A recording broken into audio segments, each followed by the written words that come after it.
Welcome to the South Frederick Corridors Placemaking Charrette. This is our first work session, and to those of you who are returning, welcome back. We're excited that you came back.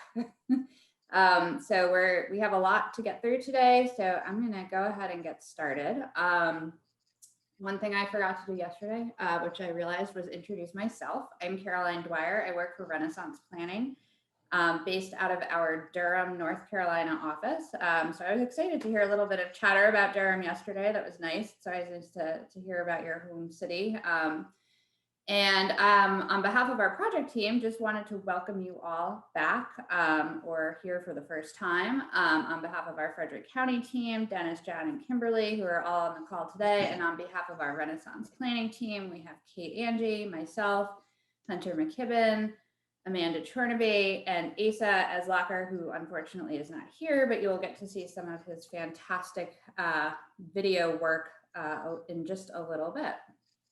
So as we get started, I'd like to first do sort of a virtual meet and greet, since unfortunately we can't be face-to-face with each other.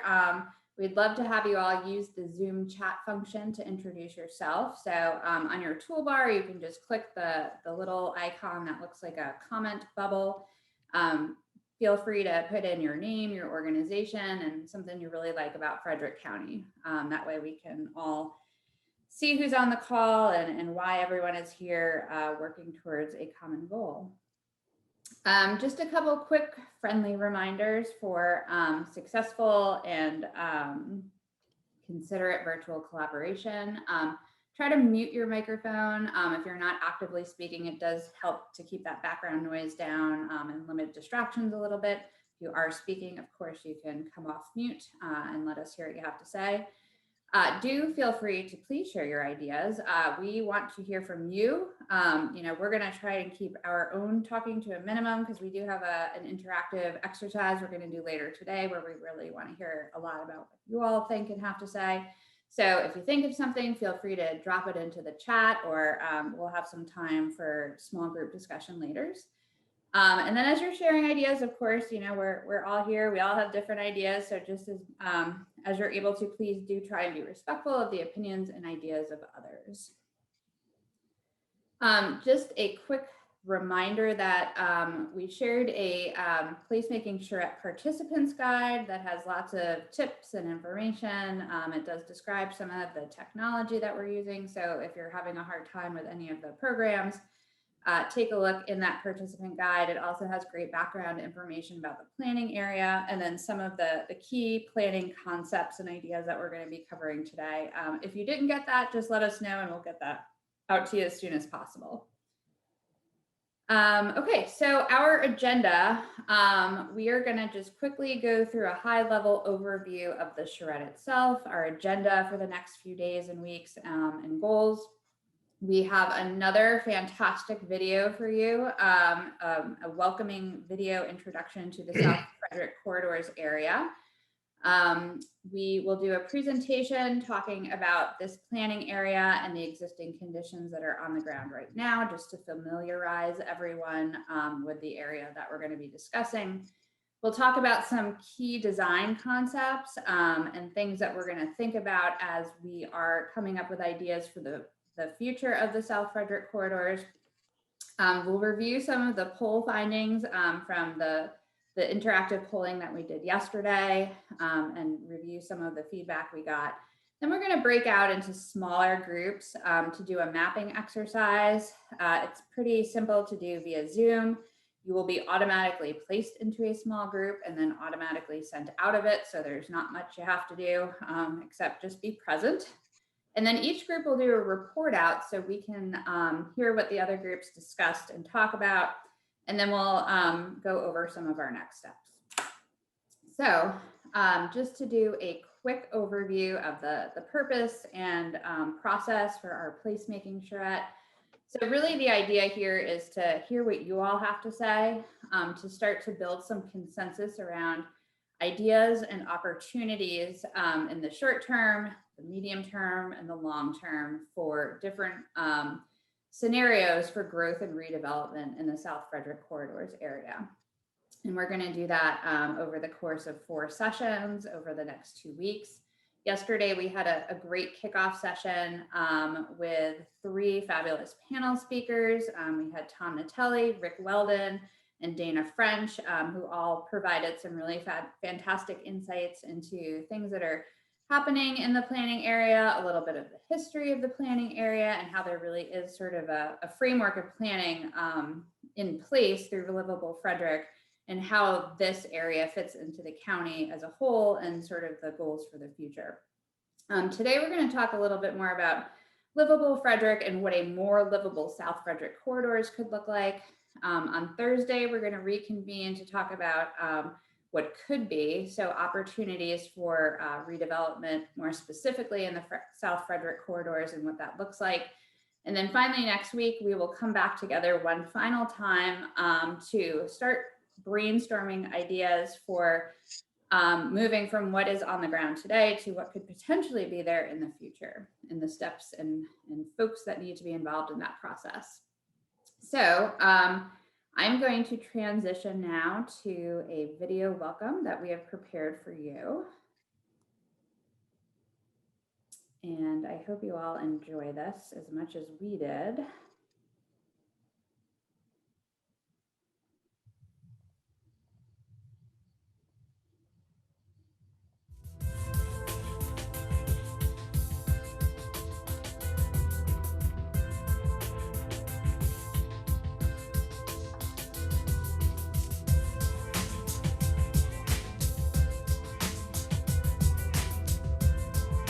This plan is going to be different, and I feel that this is the kind of document that ultimately, when I go and sit down to dinner with my mom and dad, and I explain to them what it is I do for a living, I can actually show them this plan and say, this is what we do. We help the community make places. We're actually giving people a roadmap for how to make a better place, and I'll be very excited to be a part of that. The South Frederick Corridors Plan is kind of one of our first implementation plans relative to the Livable Frederick Master Plan, which we adopted in 2019. The South Frederick Corridors is kind of an ideal place.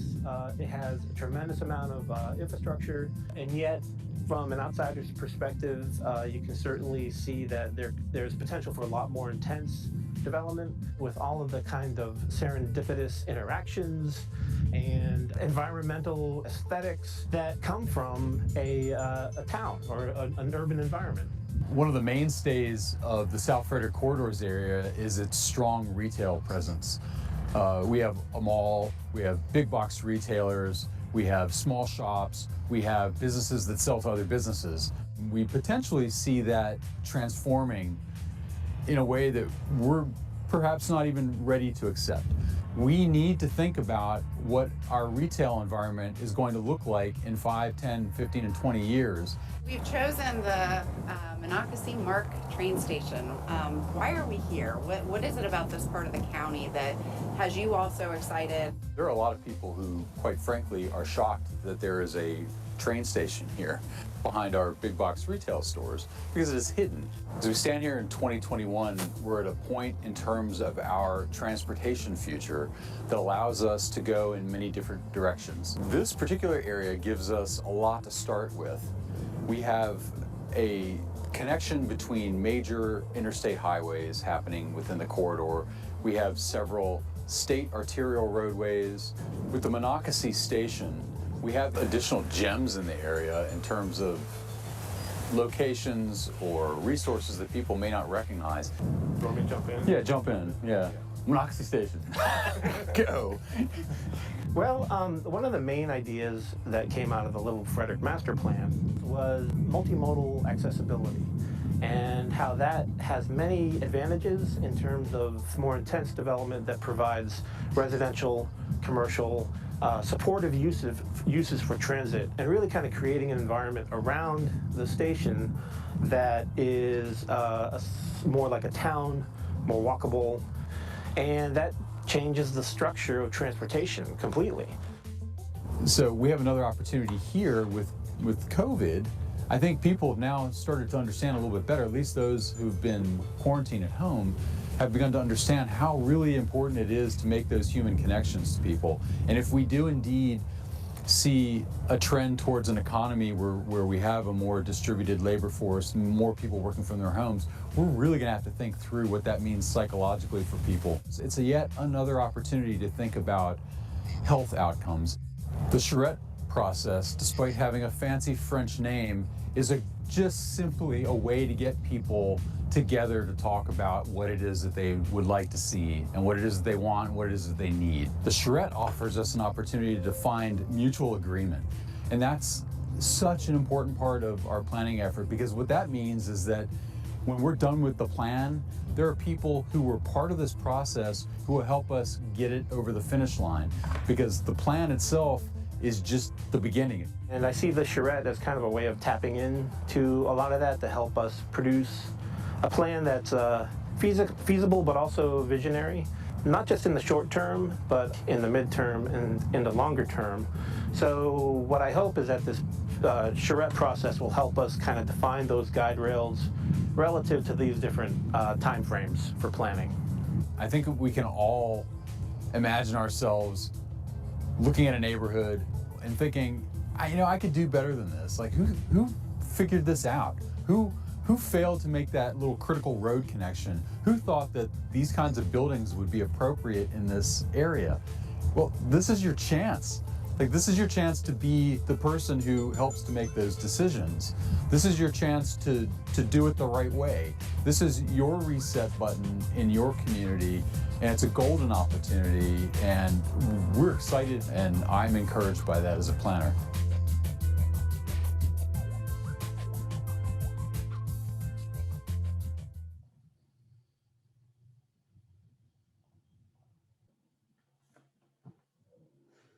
I'm really impressed with my abilities to be interviewed. When I'm not totally cringing, yeah, whatever. I Just think wanted it to was share great. Well done. So we are gonna switch, give me 1 second to switch back over to our presentation. If you have any thoughts that you want to share, please feel free to put them in the chat, or we'll have some time for discussion in just a little while. So the next thing we're going to talk about is the existing conditions in the planning area, just to make sure that everyone is oriented to where we're talking about and what we're talking about. So just sort of at the highest level, the South Frederick corridors is the area that can be found along Maryland 355 between the Monocacy National Battlefield and just south of downtown Frederick City. Some folks refer to this as the South Frederick Triangle. And then also along Maryland 85 between I-70 and north of the Ballender Creek East area. This is a really important part of the county. In fact, it's the primary economic engine of the county, and really sort of creates this gravitational pull for employment and business. There's 20% of the county's jobs, 15% of the county's business establishments, and 15% of the county's total wages are generated in this area. We'll talk a little bit more about some of those market dynamics in just a little while. But in terms of economic significance in the county, it's really second only to Frederick City. So, making sure that we are able to maintain and support and cultivate this, the economic drivers in this area is an important part of the work that we have in front of us. So I'm actually going to pass it over now to John, who's going to talk a little bit more about sort of the sub-area designations within this larger planning area, because it is sort of a large piece of the county to be looking at, and there are very much distinct character areas within this larger planning area, so we can start to sort of hone in a little bit more on what's happening on the ground. So John, do you want me to leave this map up, or are you going to switch over to another platform? Let's switch over. Okay, so you should be free to share.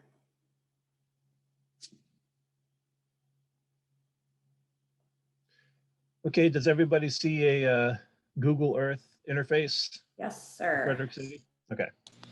So just kind of, I don't really have the boundaries on this map. I didn't have time to do that, but just to kind of orient everybody, this is downtown Frederick City.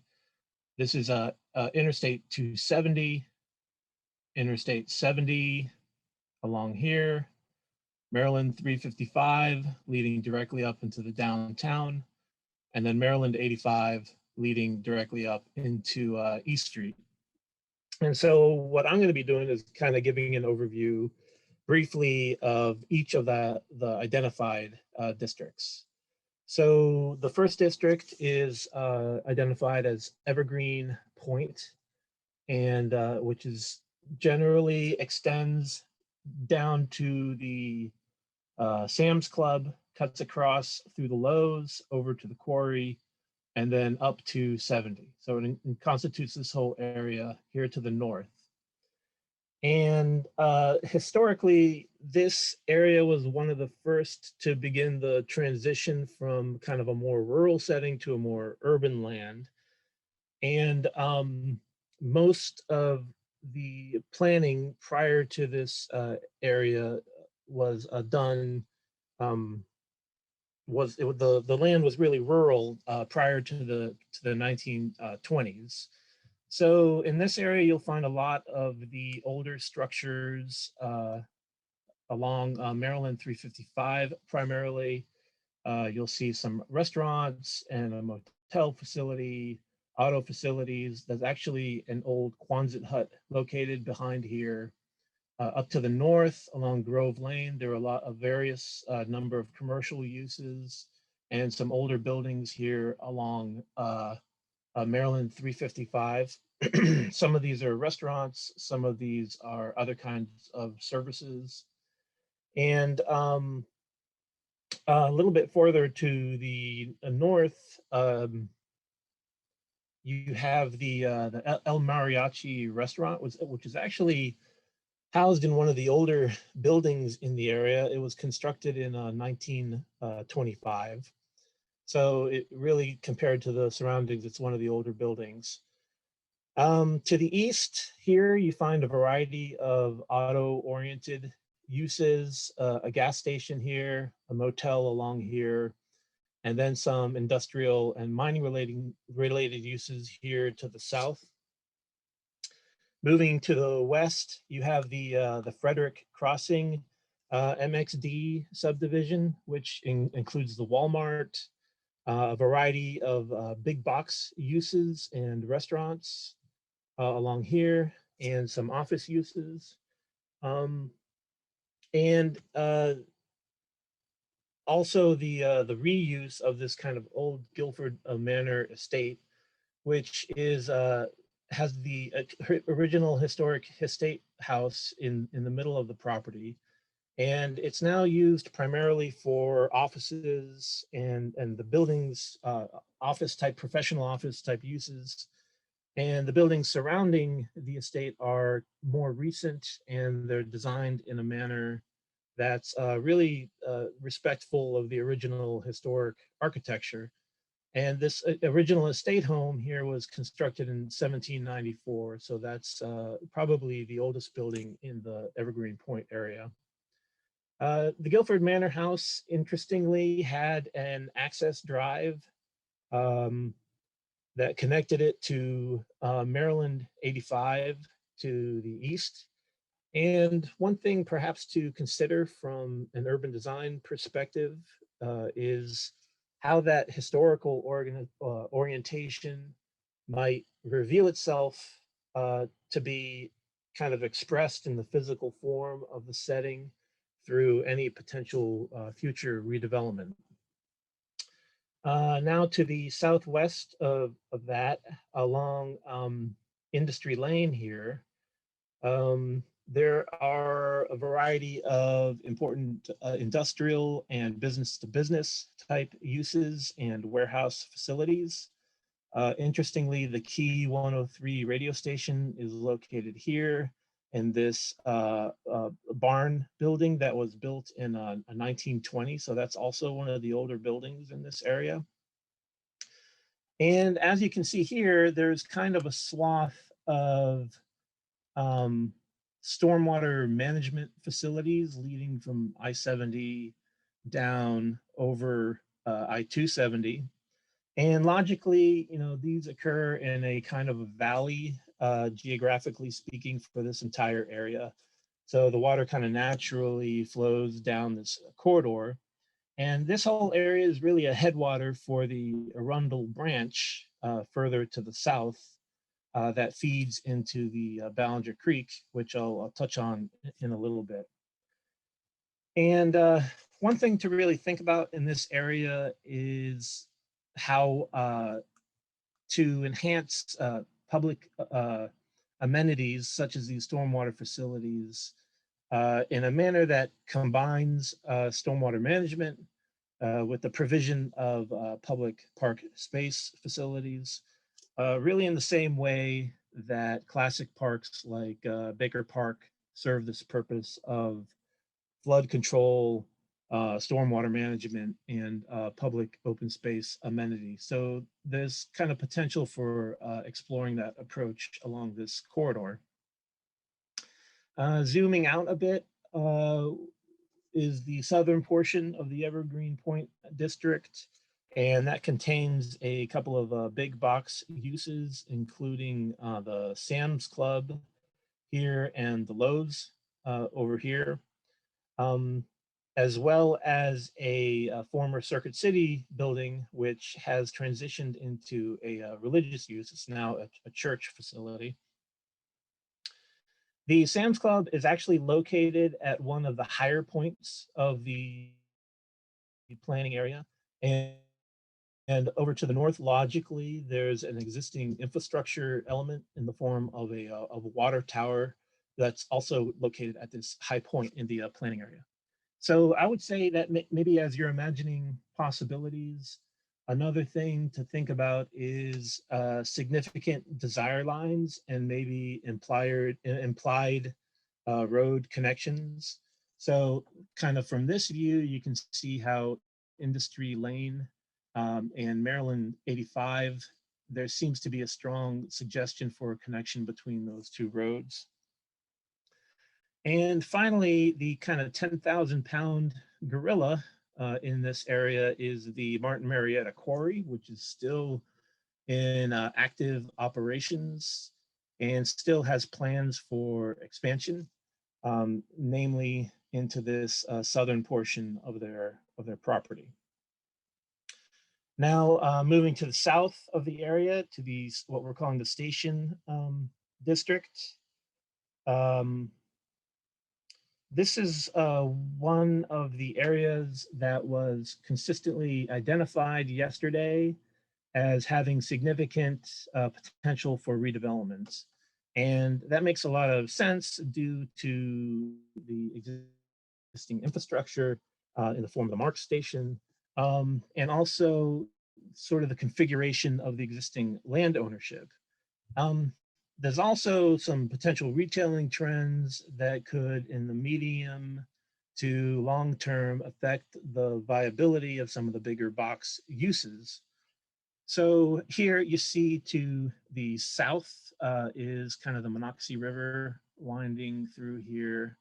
And just to the north of that here is the CSX MARC rail line with the Monocacy MARC station and the parking fields adjacent to that. And over to the west, you see the Francis Scott Key Mall. So, and then south of that, you have office development along New Technology Way, along New Horizon Way and Spectrum Drive, with the existing Clarion Hotel located here. And then further to the south, you have a portion of the Monocacy National Battlefield, which currently does not have a significant amount of interconnectivity with the development to the north. So that might be one thing to think about as we look at this area. Another important thing to consider in this area is this idea of transit-oriented development, which is the idea that transit usage can be leveraged if it's surrounded by higher density development that supports walking, and provides a kind of a resident population of users to enhance transit ridership. So proximity to the station is very important, especially in terms of walking distance. And a very common rule of thumb for transit-oriented development is the notion that walking distance should be generally 1/4 a mile, but in some cases a 1/2 mile to a transit station. So in this situation, between the Monocacy station and the center line of Maryland 355, if you draw a straight line, that's exactly 1/4 mile. And if you look at a 1/2 mile radius, you end up around the vicinity of the corner of the Clarion Hotel. So in terms of infrastructure needs in this particular case, one thing to consider would be connectivity across Maryland 355. Now, crossing over I-270 to the Westview district. This area was developed as part of the Westview MXD, I think originating back in the 1990s. And it contains a variety of uses. It's mainly kind of office, residential, and retail commercial, as well as industrial to the south, kind of beyond the Westview district. But despite the MXD process, this area sort of effectively is configured in kind of a more Euclidean fashion, in that the uses are really more horizontally mixed, much less than they're kind of vertically mixed. So the Westview district generally has 3 distinct areas of land use, with residential sort of concentrated up to the north, office uses concentrated more in the center, and then retail uses in the southern portion along 85. So the Ballinger Creek crosses the Westview area, and then to the south side of that is the Westview South residential development ending at Executive Way along here.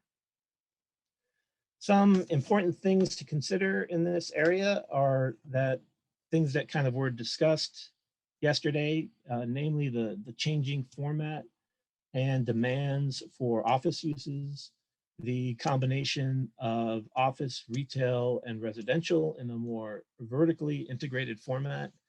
And importantly is the task of providing the necessary infrastructure to support a more intensive land use in this area. And this really kind of mandates the need for interconnectivity and an attention to creating really kind of a more robust, diversified transportation network. Additionally, one thing to note in the Westview district is the residential area up here contains a strip of open space and park space that connects to the north, where there was the system of stormwater management facilities. So the Arundel branch kind of begins in this area, and this area kind of serves as the headwaters to the branch. So there's sort of some potential to think about this as a sort of contiguous system. The North and South River districts, which the North District extends from this general area down to Elmer Durr Road, or English Muffin Way, excuse me. And then the South River extends from English Muffin Way to the south. So these are actually really similar in terms of, I think, how we would think about the future for them. There are some certain distinctions. One of them possibly being that the North River District up here may take a more transitional strategy in terms of land use, transitioning between sort of the mixture to the north and the industrial to the south. And then the South River District from English Muffin Way down to the south may really more be about supporting what's there and assessing the need to expand into the rural land to the south of the planning area. So clearly these two districts are composed of a variety of industrial, office, warehouse, commercial, manufacturing types of uses. And one thing of note is the presence of the Monocacy River to the east along here, and the potential that implies of finding some opportunities for opening up river frontage throughout this area. There are some government uses to the east of 85, including the Ballinger McKinney wastewater treatment plant and the county detention facility, which I think is right here, somewhere around here.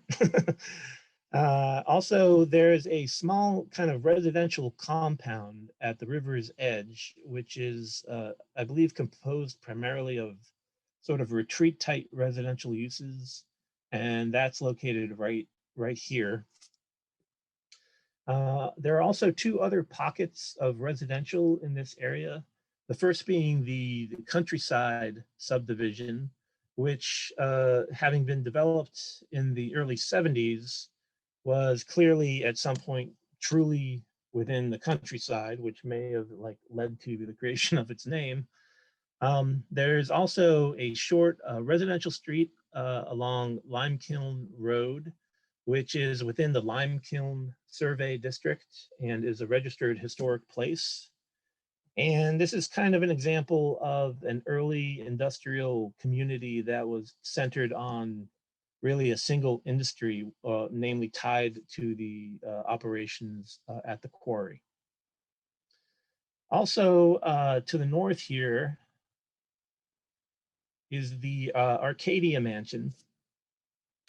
And it's a property that's registered on the National Register of Historic Places, and has kind of a significant history, important history to it.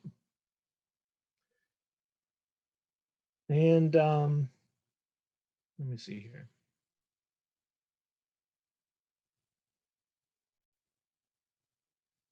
So yeah, so the final district outside of the county is, and it's a bit unusual, is this area to the north of Interstate 70, which we're referring to as Grove Park. And this whole area here is actually within the boundary of the city of Frederick. And this is clearly a bit unusual in terms of planning, because we are, in the jurisdiction of the county, and the city has its own planning and zoning authority and conducts its own planning for areas within its own boundaries.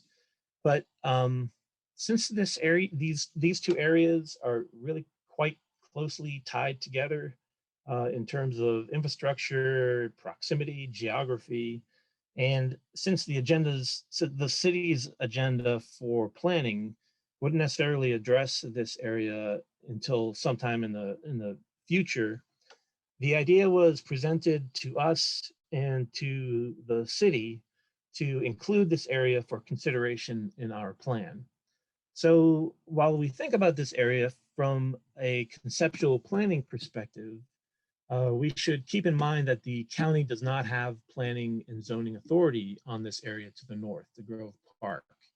For example, we can't really include this area in our comprehensive plan map, or propose any kind of, or actually implement any kind of zoning changes for this area. We could make a proposal in our plan, but in terms of implementing it, that's outside of our purview.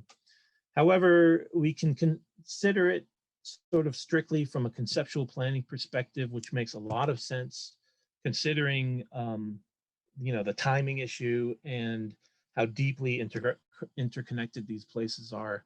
So we've been working with the city, and there's a mutual agreement among the staff and among the political leadership to consider this area relative to the south part of the Southern Corridors Plan.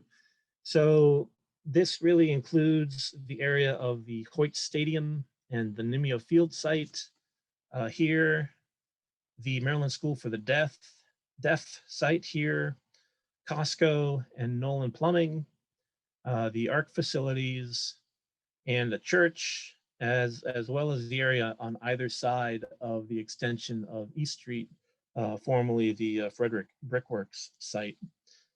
It's important to keep in mind when thinking about this area that Hoyt Stadium, that property has a, has a deed restriction that requires that any use of the property be for the betterment of the youth of the city of Frederick. And also that the Maryland School for the Deaf property constitutes a significant amount of open, sort of undeveloped space between Market Street and East Street.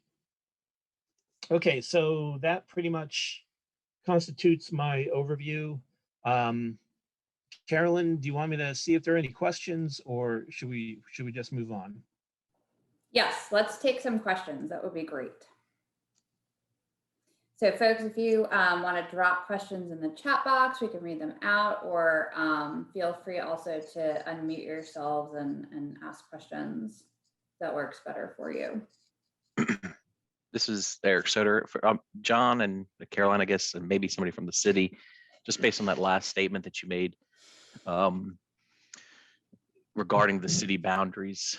I guess, is the city technically opening up the plan in these areas, and it's going to be a concurrent plan with actual, land use and zoning changes, just because, some of us have clients in that area, and it'd be good to, kind of let them know what's going on, trying to understand the context of that. I certainly understand from the planning side of it, but if it's going to be an actual regulated plan and actually open up the land use and zoning map and other elements of that, and perhaps maybe somebody from the city has to weigh in on that, but it'd be good to get that clarified up front.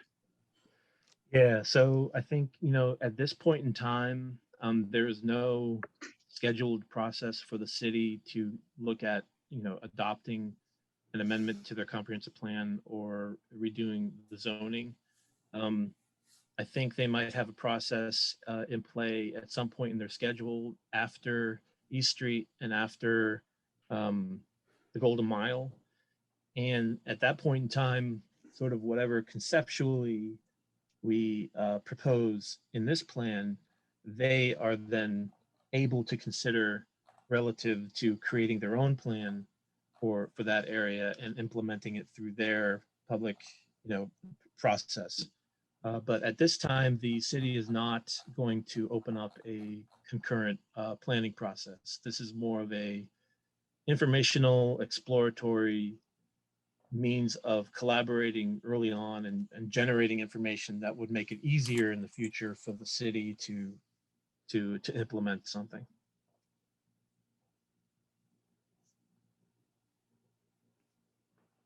So it doesn't bear as much weight as what we're doing in the South.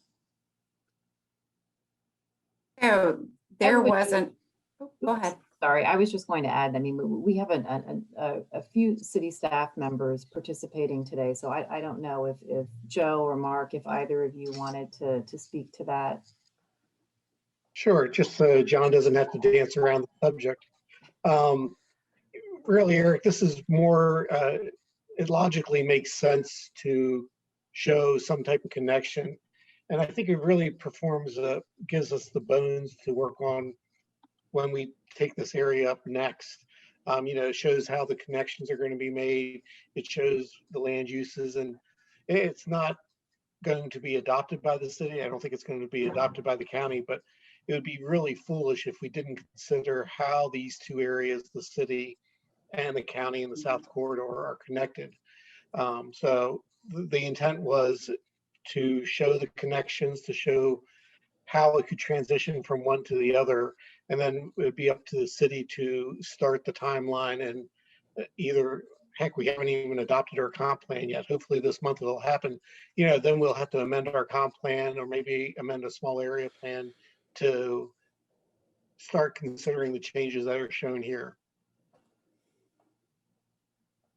And I think from the perspective of both county staff and city staff, I mean, we really felt like to not think about this area and talk about this area as part of this charrette process would be a missed opportunity.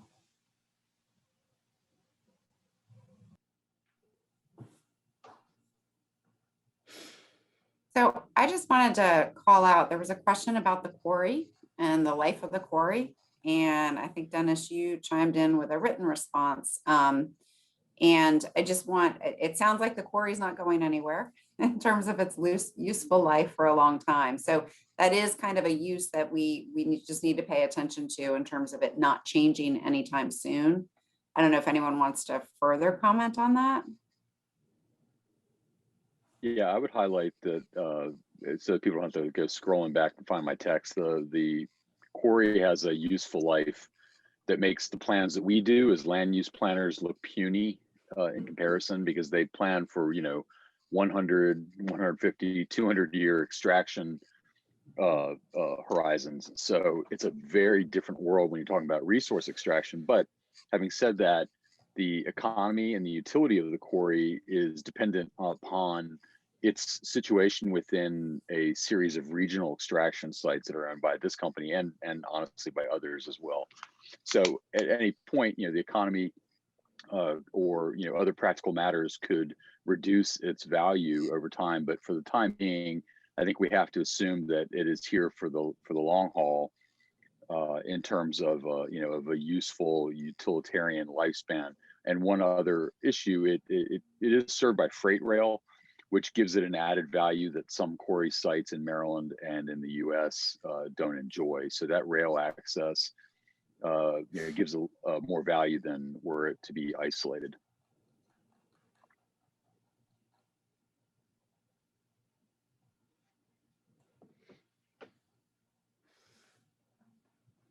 Does anyone have any other questions about the area? Jamie has a question. Can't hear you, Jamie. I am unmuted. Yep, gotcha. You're there. Perfect. Wonderful. Well, good afternoon.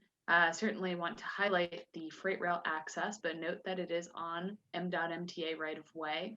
And at present, the freight rail service is rather limited. We do not receive numerous freight trains through this area. So if that is a consideration for folks, I'd like to highlight it.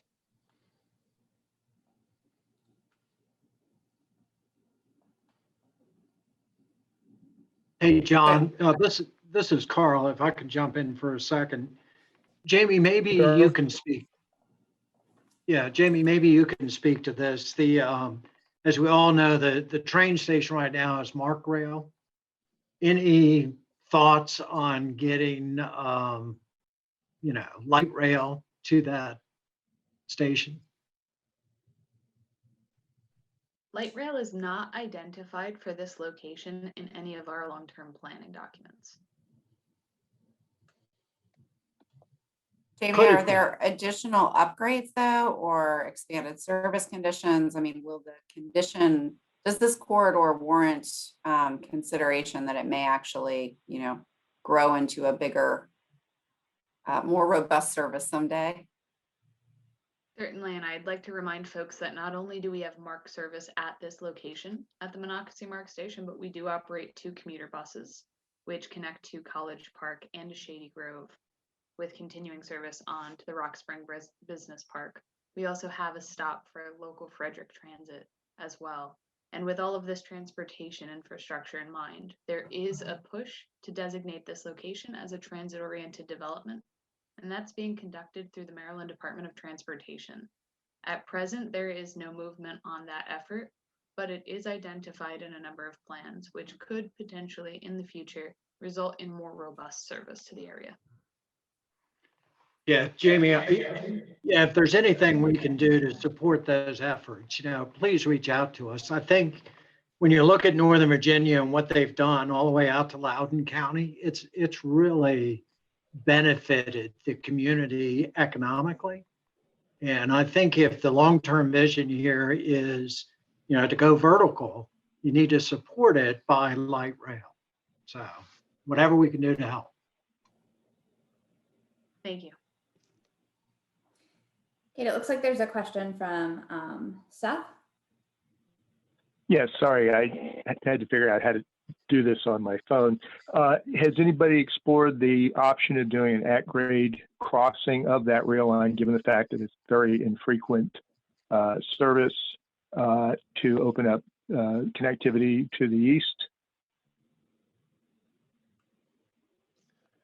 Yeah, so one of the things we've been considering kind of behind the scenes at a staff level is how to create sort of an east-west connection that might sort of extend Crestwood Boulevard through Shockley with a new overpass over I-270 that would then connect into New Technology Way, cut through the corner of the Monocacy Battlefield property, and potentially run up by the train station over the train tracks here, and then ultimately connect up to Rikes Ford Road. And that's actually in our comprehensive plan map now, currently, that connection. Great, that's the perfect location for it, because then you don't have to cross the Monocacy, and it looks like floodplain there, just south of that crossing point.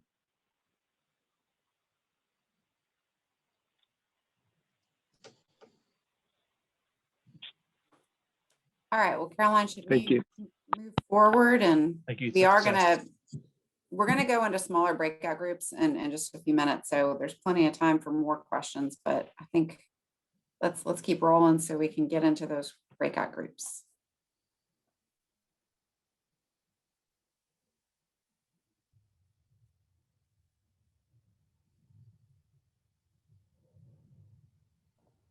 Okay, so I'm going to pass it over to Kate for a quick discussion of some of the key concepts that we're going to be thinking about and discussing in some of our small group sessions. So Kate, just let me know when you're ready to go to the next slide. Great.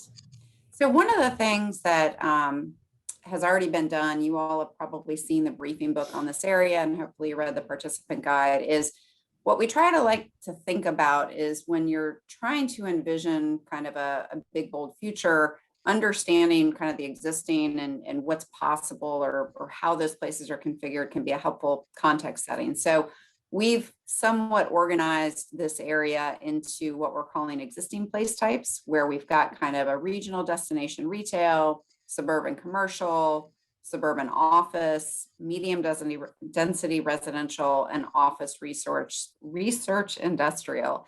And you'll see a description under each of these. Again, it's in your briefing book. But as we start to think about the transformation, one of the key things will be, how do you actually move some of these footprints from a more suburban pattern to maybe a more urban pattern? And that's really what kind of a place typing approach helps you with. So we've got existing place types, but then if we go to the next slide, we've also developed what we're calling a set of future place types. And before we get to that, the idea behind all of this is that there are these overarching guiding principles, and you can go to the next slide, Caroline, that we want to think about as we're thinking about this area. So you all said it, we didn't say it up front yesterday, which is that development trends are moving towards mixed use. And that is both horizontal mixed use as well as vertical mixed use. So the goal of mixing of uses is that you're creating the opportunity for people to get from both origins, which is usually your home, to a destination in a much closer distance. So the more things we put closer together, those two origin destination, the more walkable, the more transit servable it can be, compact, those sorts of things. So mixed use then really can drive that connected and walkable sort of pattern as well as transit supportive. The other two things, though, are about placemaking, and you all kind of, if we go back and look at all the words that were used yesterday about what makes a great place, being very intentional. I think it was great, John, that you highlighted a lot of the historic kind of assets that are out there today. And so how do we pull some of those ideas into the concepts moving forward? And then the other thing is resilience. And the word resilience can mean a lot of different things, but I think in this context, it has a lot to do with stormwater, basically the ability to absorb the more intense storms that we're anticipating, the ability to create more of a green infrastructure in and around the area. And I think I would also say resilience can be used to describe the need for this place to adapt economically over time. So to have not only kind of the environmental resilience, but the economic and social resilience that can be, I think, well planned for when you've got a quality place that you're envisioning. So if we go to the next slide, when we talk about mixed use, again, we're describing both vertical and horizontal, and it's really about trying to put as many of those different daily destinations that we all go to, work or social activities, cultural events, in close proximity to where we live. And that is a way of creating a sense of place where people want to be, because the closer things are together, the more you are going to get people out there walking and biking and, basically in the public space. Go to the next slide. When we talk about connected and walkable, as I just described, in order for a place to be walkable, you actually have to have those destinations located within that short distance. So that quarter mile, half mile. But you can't just put places close together. You got to create the infrastructure. And so there's a couple of key things that are needed. Obviously, when we think about the pedestrian realm, it's all about having pedestrians on slower speed streets, having good amenities, having all of those things that we all know make for a pleasant and safe walking environment. But it's also about creating that more connected network of streets. So one of the things that I think you're going to really be looking at in this area is the need for that connected network of streets that currently doesn't exist. There's a lot of existing roadways that actually, if we can just knit together some new connections, all of a sudden we can really recreate the grid in this area. Next slide. Transit supportive. So TOD, and you heard our discussion about the state of Maryland already kind of has planning efforts underway and has worked on TOD statewide, because what we know is that you get a great return on your transit investment when you get good ridership. You get good ridership when you put as many people in jobs within that first quarter mile, half mile of a station location. As you move further away from the station, that once you get past that half mile, you really lose the ability for people to walk to that station area. Not to say they can't, hop on a shuttle or a bike or even do a kiss and ride or a park and ride, but you lose the propensity to use transit the further you get away from the transit station. So good TOD means just putting as much stuff right within close proximity of the station area. It means having a good mix of uses, different price points. Most communities all over the country are really being also intentional about having both attainable and affordable housing built into their TOD areas. Next slide. Resilience, again, as I mentioned, we've got the physical kind of resilience, economic, and the social. And the physical has a lot to do with, John kind of spoke to the fact that you've already got some stormwater systems out there. So how do we think about utilizing those as a key design element for the overall resilience of this area? From an economic standpoint, right now, I think we're all witnessing shocks to the system in terms of different uses. So perhaps one of the goals for economic resilience here is diversity of uses and diversity of job generators in this area. And then social, I think, has a very similar sort of dynamic, which is, how do we create the physical space that reinforces the social infrastructure and social capacity building that we know makes for good, resilient communities. Next slide. Placemaking, again, Frederick already has so many great places. How do we start to create new places here that are recognizable and unique? We're going to focus over the next 2 sessions in breaking up this area into these smaller sub-districts. And what I would challenge each of you to also think about is as we're thinking about the future and the place types, is there a unifying kind of brand or place, you know, a place description that says, okay, in this part of the area, this is really going to be grounded by, you know, the historic assets that are here. This part of the area is going to be related to the Monocacy River. You know, whatever those things are, you know, really trying to build place around existing assets, and then using things like wayfinding and public art and signage to really reinforce that. Next slide.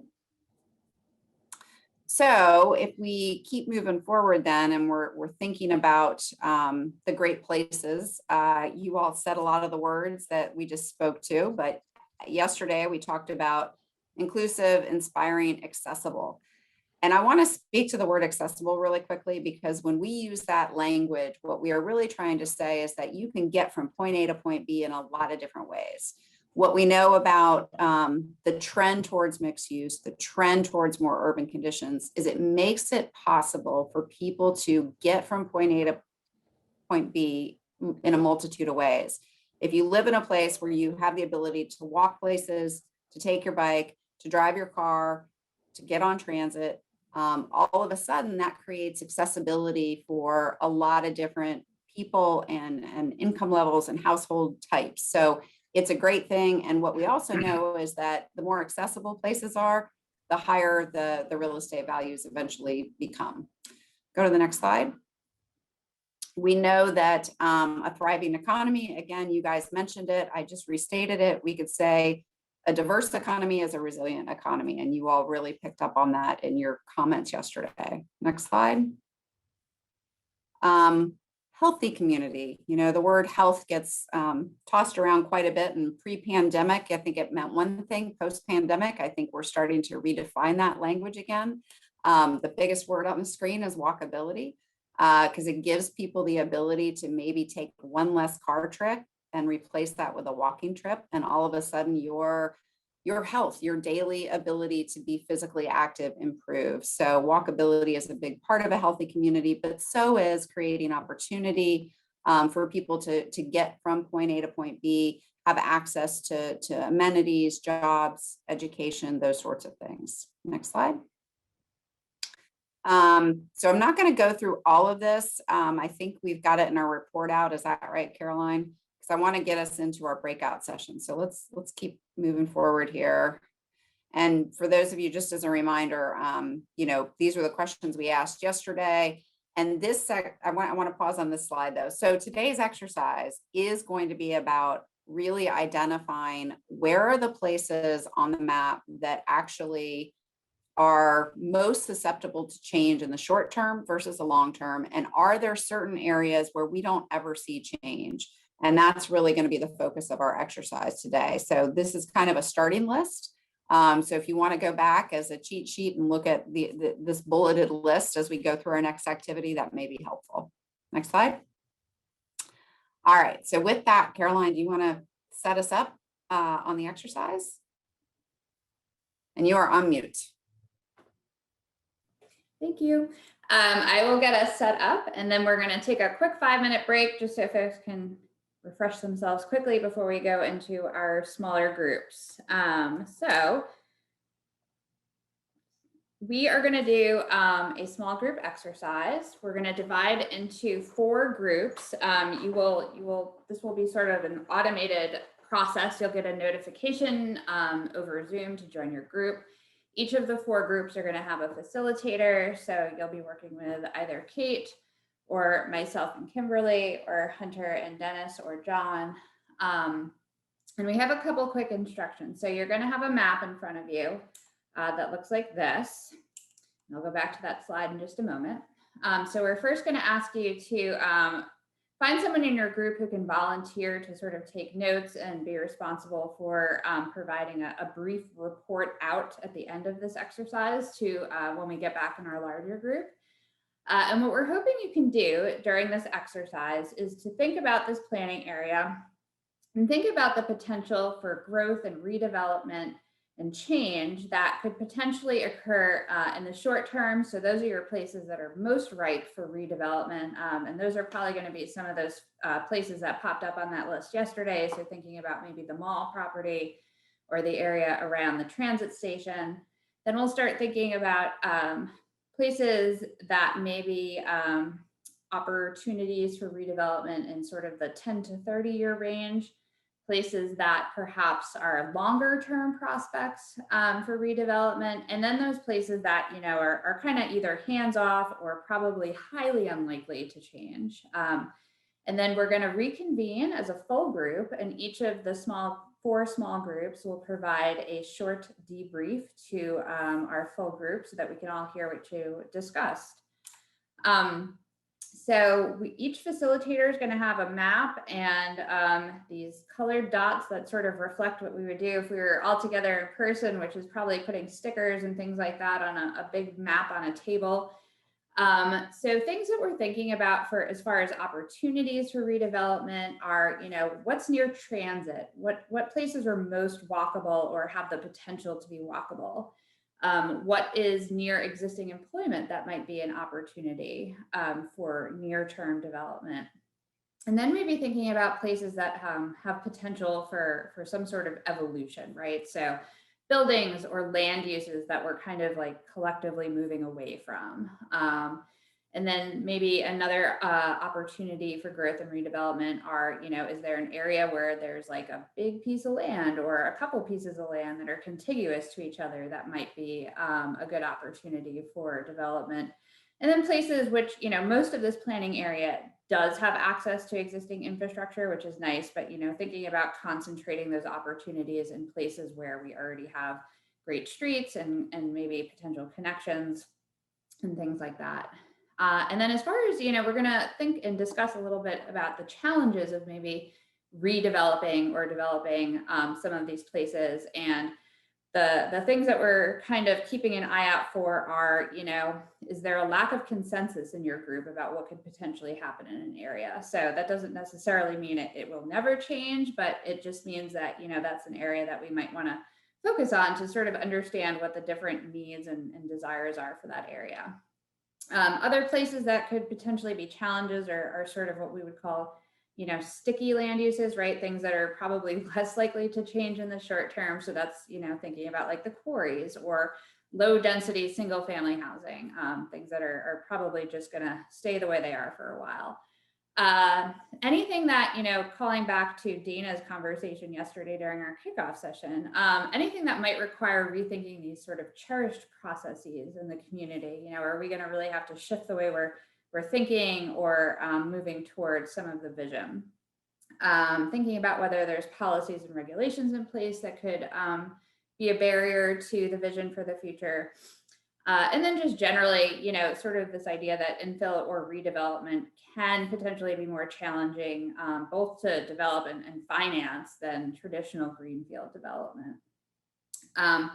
So we're gonna take a quick 5-minute break to give folks a minute to catch their breath and recharge. We will reconvene, and our tech master, Amanda, is going to hit a button, and we're all going to be ported into our separate rooms for we have about 45 minutes to an hour of discussion. And your facilitators will help you. They'll be able to place these dots on the map for you. And they have more instructions and can give you some guidance once we get into those small groups. So I will stop talking. I'm going to put a timer up on the screen so that we can all keep track of when we need to be back in our seats to be virtually sent into our smaller rooms. Does anyone have any questions before we break about anything that we're going to do? No. I'm just gonna say one quick thing. I'm sure everybody's chomping at the bit to like draw the lines and start to plan for the future. And we're gonna get to that in the next session. So this is meant to be kind of the issues and opportunities session where we're really saying, okay, here's the hot spots that are ready to be changed tomorrow. Here's the places that are either off, we aren't gonna change or those sorts of things. So just keep that in mind. Yes, thanks, Kate. Good reminder, and also a good setup for coming up soon this week. There will be more opportunities to do some of that hands-on stuff, which we're excited about. Okay, so 5 minutes on the clock. Take your break and we'll see you soon.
Caroline, for the breakout groups 45 minutes?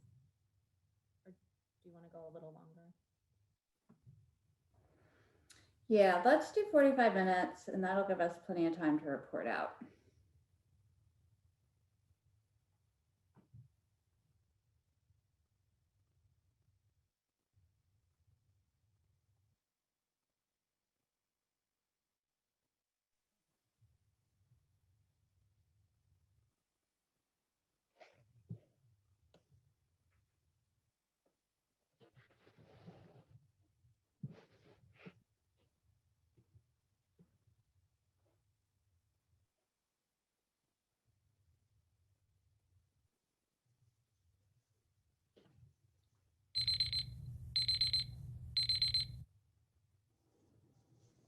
I didn't know it was going to beep when it was done.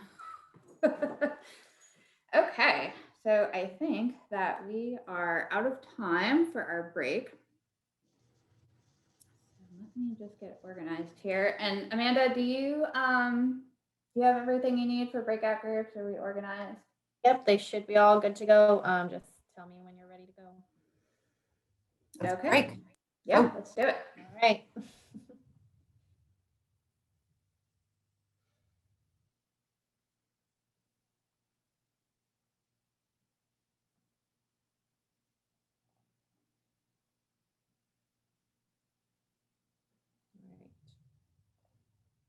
Okay, everybody's here. Excellent. All right. Well, welcome all to breakout room number 2. The first thing I'd like to do, if y'all don't mind, is just to quickly introduce ourselves. Let us know your name, your organization, and if anyone wants to volunteer to be our scribe and to take notes during this discussion, and then to sort of be responsible for doing a quick debrief to the larger group. That would be great. So Kimberly, do you want to start? Sure. I'm Kimberly Golden Brandt, and I'm with the county's Livable Frederick Office of Planning and Design. So I work with John and Dennis. Okay, Arash? Yes, good afternoon, everyone. Arash Gamani with the City of Frederick Planning Department. Great, thanks for joining us. And John? Okay. I'm John Ferry. I'm a member on the Sustainability Commission. I'm also an architect and a planner. And this is exciting. Great, thanks for being here. Ashley? Yes, I'm Ashley Moore. I work with the county. I'm in their development review department. So I work with and adjacent to Kim, John, and Dennis. Gotcha. And Michael? Afternoon, everyone. Mike Wiley with the Wormall Companies. We're a local developer builder. I'm actually near the apex of the planning area, and I've been doing work as a licensed engineer and surveyor in Frederick since mid-'80s. Thank you for this opportunity. Great, glad to have you. And Kara? I'm Kara Norman. I'm the Executive Director of Downtown Frederick Partnership, and I'm also an urban planner by training. Great. And Mark? Hi, I'm Mark Long. Among other things, I chair the Frederick County Affordable Housing Council, and by trade, I inspect homes for a living. Excellent. And Alan? I'm a member of AA, Architects Anonymous. I never practiced architecture, but I'm a planner. And I am the Western Maryland representative of the American Planning Association. Wonderful. And I've Thanks. only been here since the mid-'90s. Okay, great. Well, we're glad to have all of you. So is there someone who wants to sort of volunteer to be our writer down of notes and things? You can't all do it. We just have to pick one.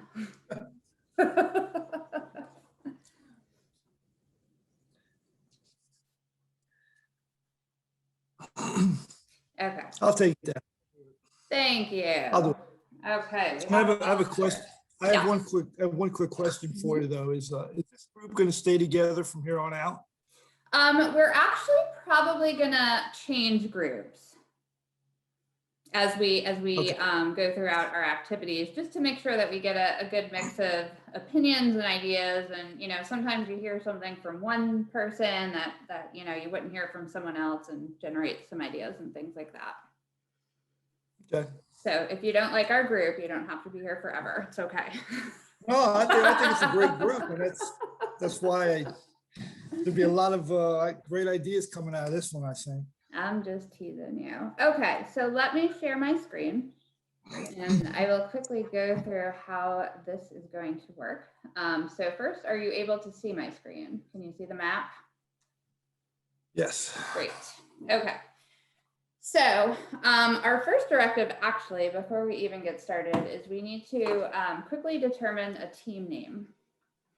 So this is our icebreaker activity. So does anyone have any fun ideas for the name of our team?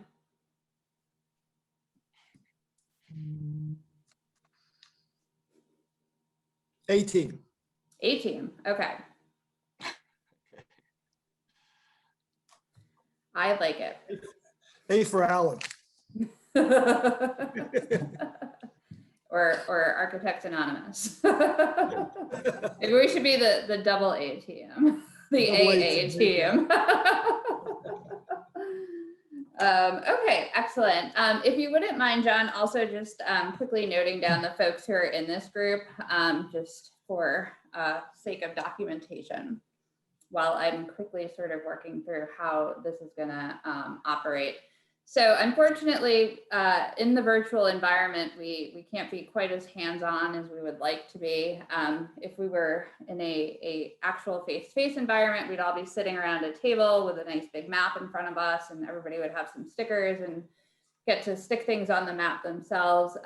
But for this exercise, I'm gonna need you to provide me with some direction as to where we are going to put these different colored dots. So each of the colors represents a different time frame of opportunity. So the green dots we're going to want to put in places where we think, you know, these sort of shorter term, like, you know, tomorrow to in the next 10 years, opportunities for redevelopment might exist. And those are probably the places that sort of floated to the top of the lists that we've been talking about, you know, the BART station, the mall, other places that maybe have a new life in their future. The yellow dots we'll put in places that could potentially redevelop maybe in the sort of midterm. So that's thinking 10 to 30 year time frame. And then the red dots are sort of our longer term opportunities, you know, things that probably could potentially evolve into something different, but maybe, you know, it's going to take a little bit of time or energy or some sort of building blocks to move that into or get that moving. And then our blue dots are going to be reserved for places where we're, you know, no potential chance of change, you know, thinking maybe like the battlefield or places where there's existing single family housing, low density, that's probably just not going to evolve in, you know, sort of a reasonable planning horizon. So I would recommend maybe starting either with the no change areas or the you know, short-term opportunity areas, and then we can probably fill in some of the medium to longer term opportunities. So does anyone have any ideas of where we want to start? I'll be self-serving and start. I mentioned in yesterday's meeting, we're very interested in doing redevelopment in the Westview Business Park behind our office. Okay. I'd like to see a green dot almost near the end of the leader where you have the Westview label. Okay, so right around here? Right around there, yeah. All right. So there is also a dearth of vacant office buildings in Westview. You know, once they burn through their tenancy, I think that might be 10 to 30 years out. But there's a huge building right next to where you just put that dot that right over here is really way underutilized. Okay. Yeah. I think the battlefield obviously should be a no change. Sure. That's a quote no brainer. Got it. I'm not sure that the South River area would be an opportunity for no change, but it might be many years out, kind of the second quarry area because Okay. of the issues there. And I also think that some of the old businesses along the west side of 270 and the east side of Ballinger Creek Pike might be ending its useful life. That might be a 10 to 30-year business planning exercise, where it's actually the area south of Grove Road. That's a really old area that is definitely looks like it could use some freshening up. So yeah, if you go, it's just right there where Grove Road intersects 355 and dead ends at 270, a little bit further south where your cursor is. Now go west. Keep going north. A little bit further north, now go east. Right in that area, I think that could give it benefit from some redevelopment. Okay, and what time frame are you talking about? Sorry. Again, it just depends on when their tenancy would end, but anywhere between the 0 to 10, 10 to 30. Okay. And then my last big hurrah, and I've actually looked at preliminary land planning and tried to find people interested, is major redevelopment of the FSK Mall. I think that's a 10 to 30 year planning horizon, only because they have a bunch of new tenants out there that are doing very well on the fringe, but the mall itself has become a dinosaur. And I would love to see that as a really super active mixed use development. And I've had people interested in doing that. That sounds good to me. Wait, can we back up a minute here? Absolutely. Yeah, let's start from the Westview. You said there's a 0 to 10, and the reason for that was? John, primarily because we are ready to do redevelopment with our 17-acre land behind our existing office park. I just think there needs to be more residential and supporting services, and we're ready to do that right away. The land next to it. All right, that is your property though, is that correct? That is our property, yes. Okay. Warmall Companies owns. Okay, so the yellow that you have there, you're saying that is 10 to 30. Yeah, only because they have some tenancy left, but there is a huge mass of vacant office space there, as well as across the street. If you look at that Y-shaped building, The reason that's 10 to way 30 underutilized, and depending on how fast they could get out of their leases, I see a huge opportunity for redevelopment on both of those sites. We don't control it. I don't know if they can do it. I would love to see it sooner and create some synergy with our plans. Okay, so it's 10 to 30 because it's underutilized and there's vacancies. Pretty much? Mostly vacant. You might even look at right up against the exit at 85 and 270. Bechtel left and created a huge vacancy of land there. And I know the owner. I think that could be a 0 to 10 dot as well. Well, what does everybody else think? I mean, I know Bechtel left. I mean, I would say 10 to 30 is probably conservative. I would rather go with that than a 0 to 10.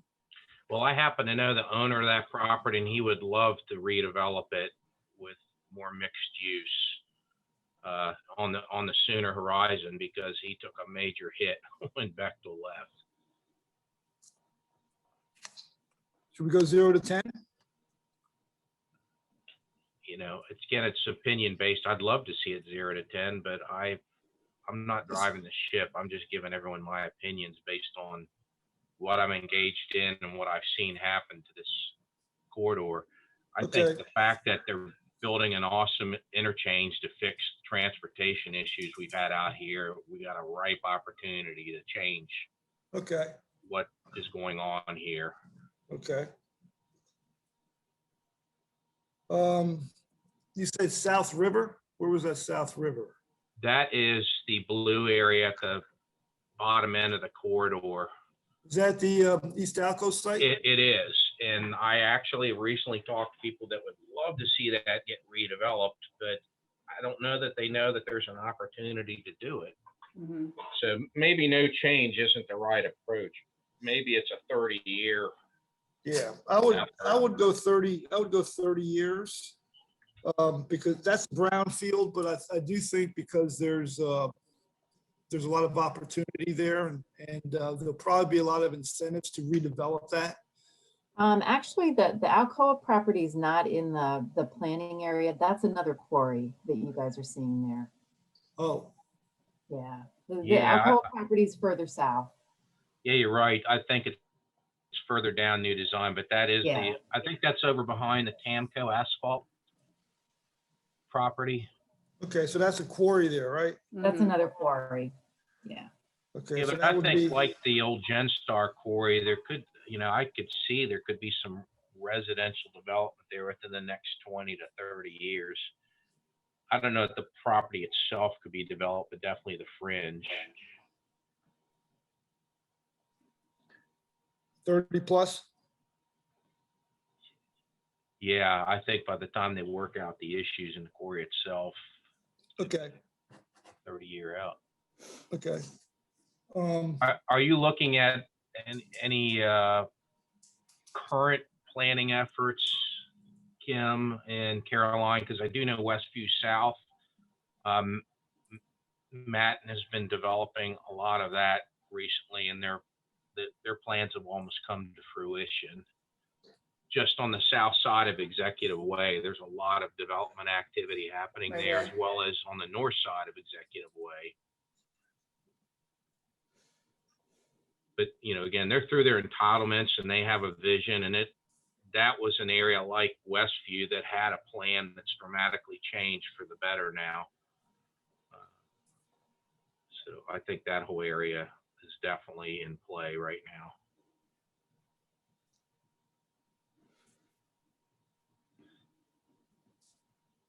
I think too, if you go up to the East Street interchange at the very top of the planning area, it'd be really nice to think of something nice happening there at the county side of the gateway, because Brickworks definitely wants to do something, but something to bookend it on the south side of the interchange would be awesome. But unfortunately, it's right at the fringe, and I think that is probably already fully developed. That's right in here. Yeah. Mhm. But there's still land left there behind Frederick Crossing. I'm not sure if the state's going to revert the right of way back to the land behind Walmart, but it would be nice to see something happen there. Mhm. What about the work station? Yeah, well, I think, with the mall redevelopment, that could feed development up there. The thing is, you have Riverview Plaza is already really blocking any potential development right next to the station because it's already been developed. But I don't know how much land is available behind it. It's all parking behind it. Mhm. Yeah, I'm talking about behind the mall and not, or behind the strip area, like what's out there, Target. And Yeah, it's all parking lot. It's all parking lot. The thing about that Monocacy station is though that there's only three trains that leave there in the morning and 3 to come back in the afternoon. yeah, but can you imagine how nice that would be to have a TOD district developing that property there because Right. of the historic significance of the rail at Monocacy Junction, as well as the beautiful view of the Monocacy River. You want to put a tab there? Sure. I What think color? it'd be awesome to What consider color? it. I mean, that was ground zero really for the plan. Mhm. I know Like Mark green. Dennis would Green. love to, or Dennis and Don would love to see something there. 0 to so that would be a 0 to 10. Okay. Why not? And I just want to say on the three trains, if improvements were made at Point of Rocks, we could have more trains much more quickly. So I understand it's the current condition, but there is potential if Oh yeah. changes were made at Point of Rocks that we could have more trains pretty quickly, Right. But it's also relatively speaking. there's also the buses, which is highly they're packed. The bus was packed before COVID. They leave every 15 minutes. So that one, so it is used. That station is used. It's not necessarily for all the trains. Do we have a, can you change the color? Make that a darker green? This one? Sure. Yeah. That way we could be a little unique. Instead of going 0 to 10, we'll say 0 to 5. There you go. Hopefully people aren't colorblind. I do know the North River at one time was looking at development, but they couldn't afford to do the infrastructure. Now that 85 has been fully improved down to the Wedgwood Business Park, I think the North River could be opened up for development, even though there's a lot of floodplain. There's still a lot of undeveloped land there. I think it was called Arcadia Business Center, but that could be anywhere from 0 to 20-year development possibility. Yeah, I think this triangle up there, the 85, 355 triangle, right up in there. Yeah, I would say that's probably, well, I guess we could say 10 to 30, but I would like it to be 0 to 10. Yeah, I think Evergreen Point is another area that could have a nice facelift. But I would look down there at North River area and put something in there for the next 10 to 30. Right in here. Yeah. I do know that those estates have been waiting for something to happen down there. Does anybody know about this monorail that was in the paper? About when, was there supposed to be a station somewhere up here? Sure hope so. For 270? Yeah, they had one in this general area and one in downtown Frederick in their proposals. Okay. And what were they, if they were going to go ahead with that, what were they thinking about? 15 years, 20 years? I don't know. Alan, you were on the East Street committee. Were they ever looking at that as a potential tie-in point? Well, actually, the guy that's promoting it has acquired the site that Rocky McIntosh had right across from the visitor center. So that tells you something. Yeah, it's across the street from our Galleria project, which is Right. across the street from the Mark. So I'm wondering if it'll tie into the right-of-way from Monocacy Junction. Let's go up to Grove Park.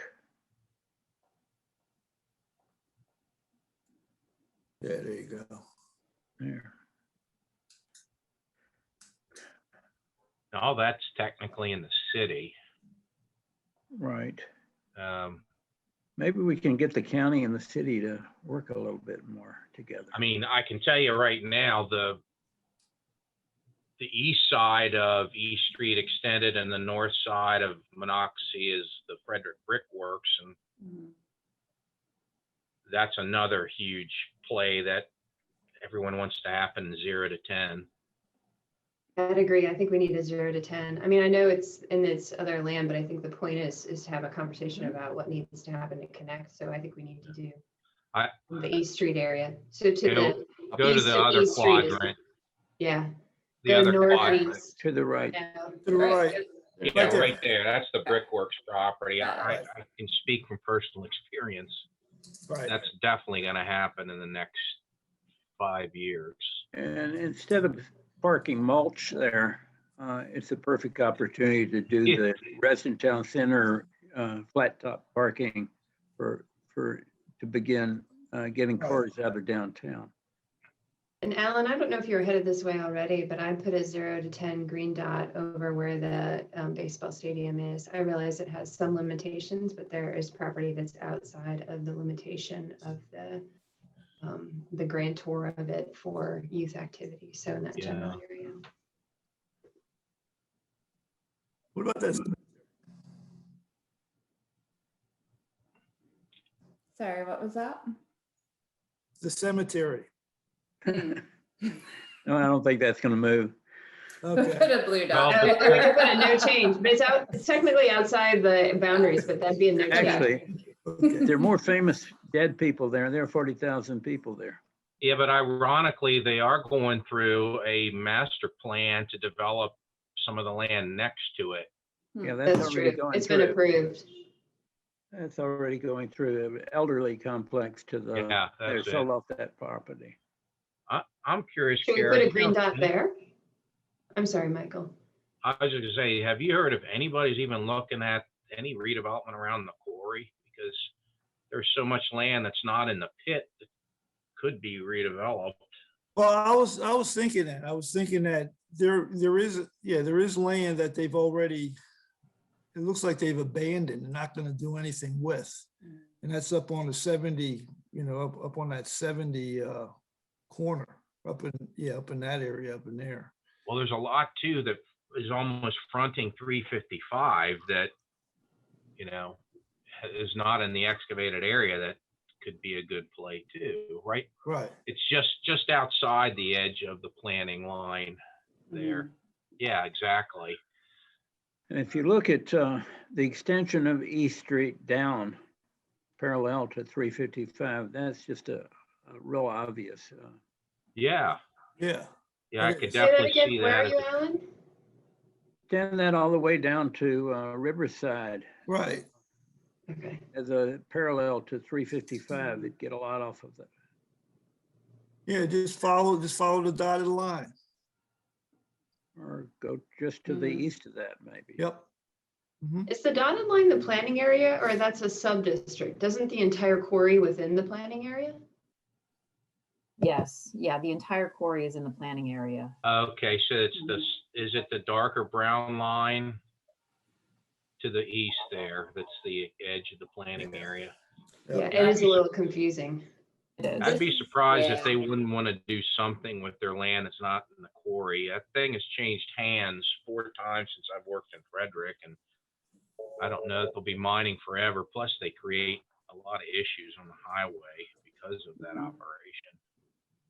So Michael, would you say that's like 10 to 30 or 30 plus years on the edge, on the It could north be a and west side? combination of both. I'd say 10 to 30. Yeah. Let's make it 10 to 30. I We'll think go the with stuff orange. that's, Yeah, I how about think the orange? stuff that's there is sooner. The stuff on the north end of the quarry might be further out because of the problems they've had with all the sinkhole issues they have up there. I'd be surprised if that could be developed at all, but love to see it happen.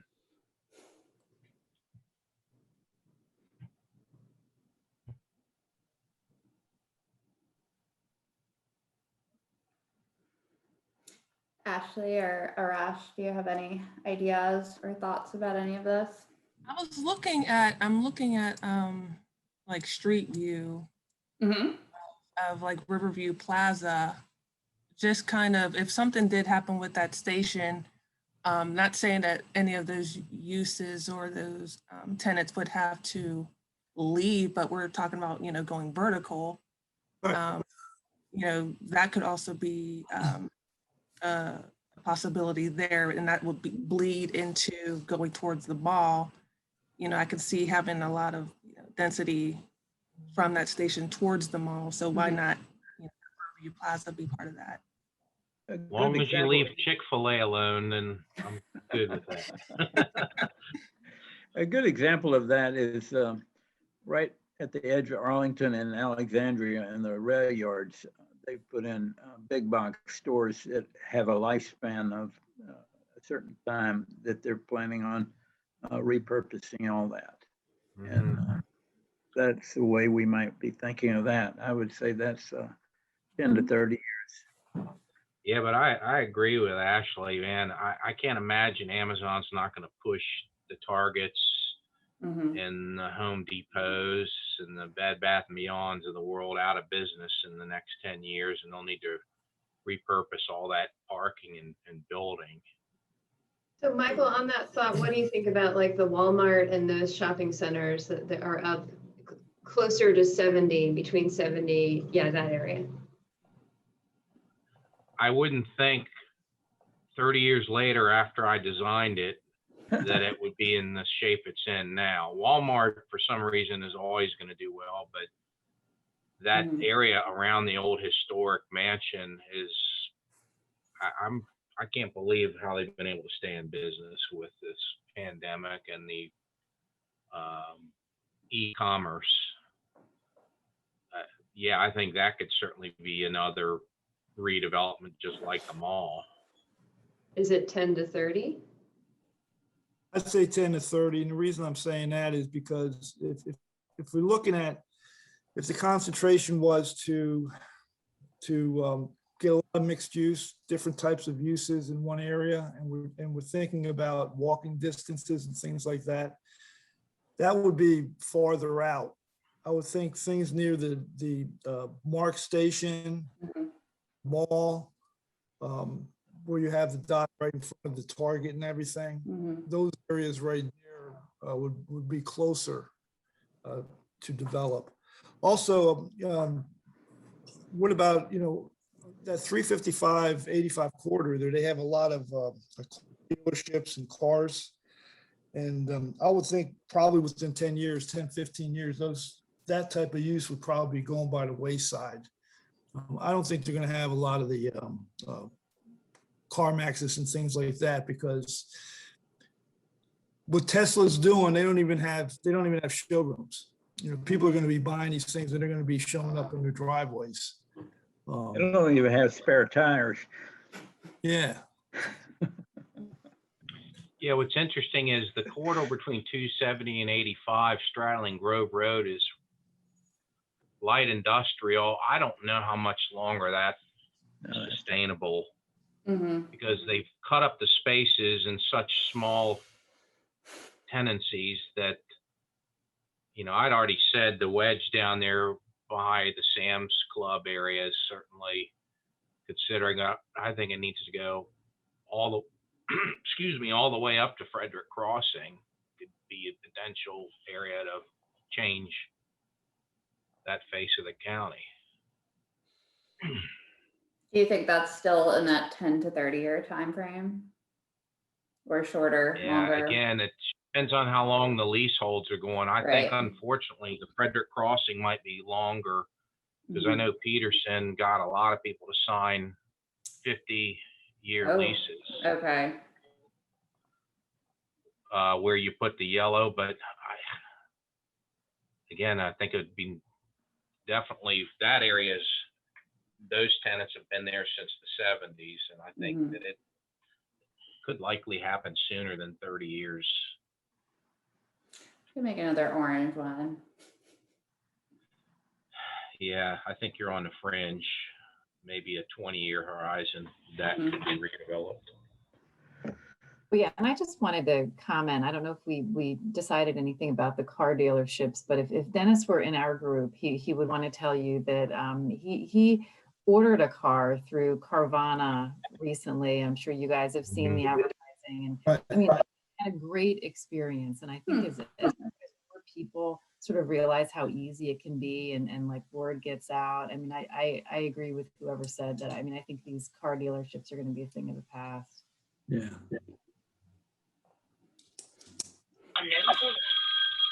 Sorry. Kimberly, where are those? Are those up here, or do we already There's have a them? couple along Grove Road, and the Grove other Road. one is up there near the interchange. Yeah, Up between here? 85 and 355, Mhm. there's a couple dealers right on Grove Okay. Road. And then there's a couple more that straddles 85 after it crosses 355, just Okay. before you get to the 70 interchange. Up here. You're Okay. fine. That's okay. We have right there. That's it. Okay, you think we're good? All right. Yeah, Yeah, we're good. CarMax is the big one, and it's just to the north of Target, pretty much. Right. Yeah, right. That's the other one near Riverview. But you're right. Okay. Like I said, all e-commerce is going to be gobbling up these brick and mortar stores over the next 10 years, in my opinion. I think you're right about gobbling up retail for stuff that's like not I'll say not special, like, toilet paper and soap and stuff like that. I think there's some retail that's going to continue. I mean, we're seeing some good trends in retail, but it's the experiential, really specific retail. It's not the generic mass produced stuff that you can, toilet paper is toilet paper. As evidenced by the fact that if we're going to do mixed use, it's got to have smaller cottage or mom and pop shops to make it and energize the area, much like you have in downtown Frederick. Agreed, but then you also have to be careful about where you place them, how close they are in proximity, and that you have enough people to support them. Because downtown Frederick could not exist by purely the people who live here, by no means. Yeah. You need to put a blue dot maybe on the residential in Westview. I doubt if that'll change much. Up over here. Yeah.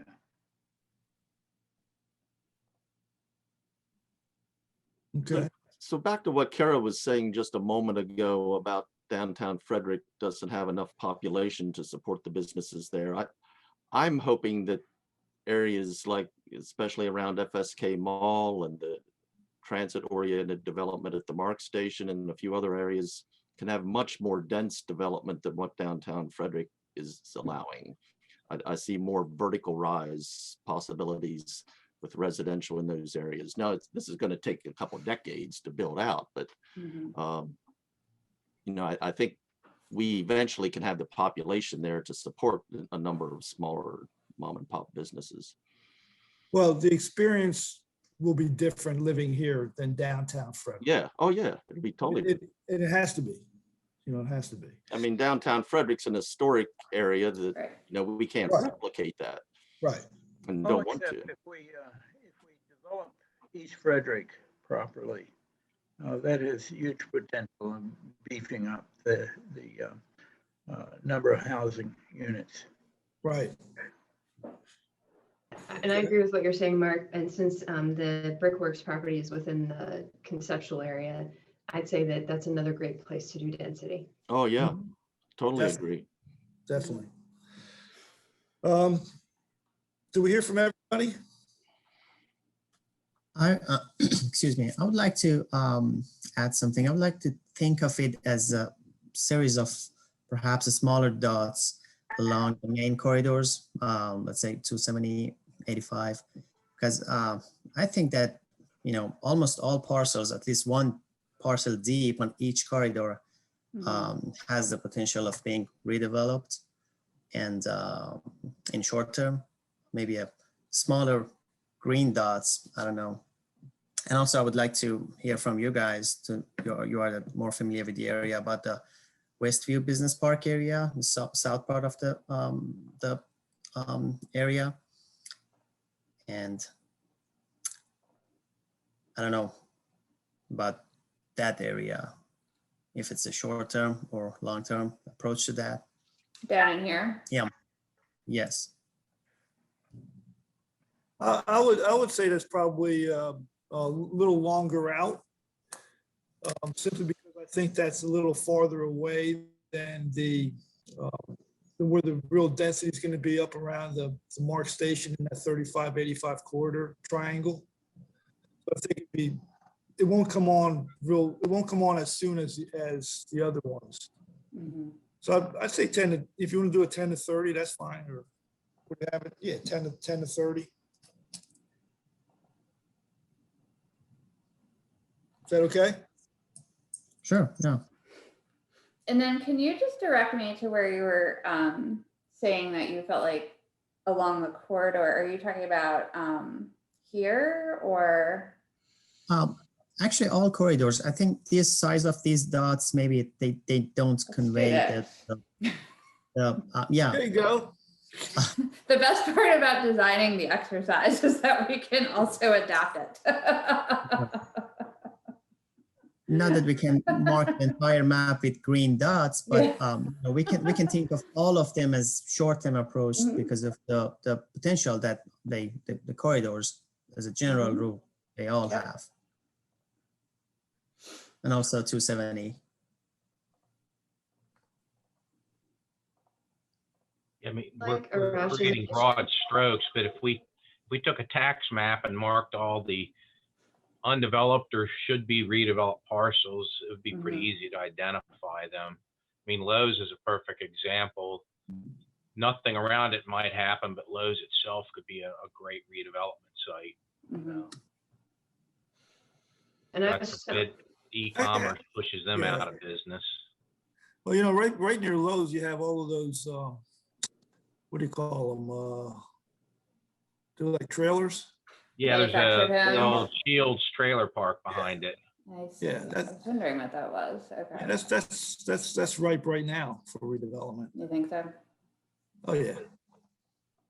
Just gonna add on to Arash's corridor comment. I see 85 and 355 as more important corridors than I do see 270 and 70. That's just my personal perspective, but I agree. 270 and 70 don't feel like corridors to me. They feel like places of you're moving through it. Yeah.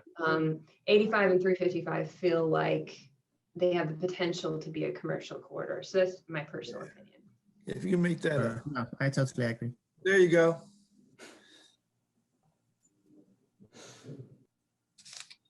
So we have about 5 minutes left. Let's, if you don't mind, take a few minutes. I'd like to talk a little bit about what you think are going to be sort of the biggest challenges to kind of trying to achieve some of this, whether it's the short-term opportunities or the longer-term opportunities.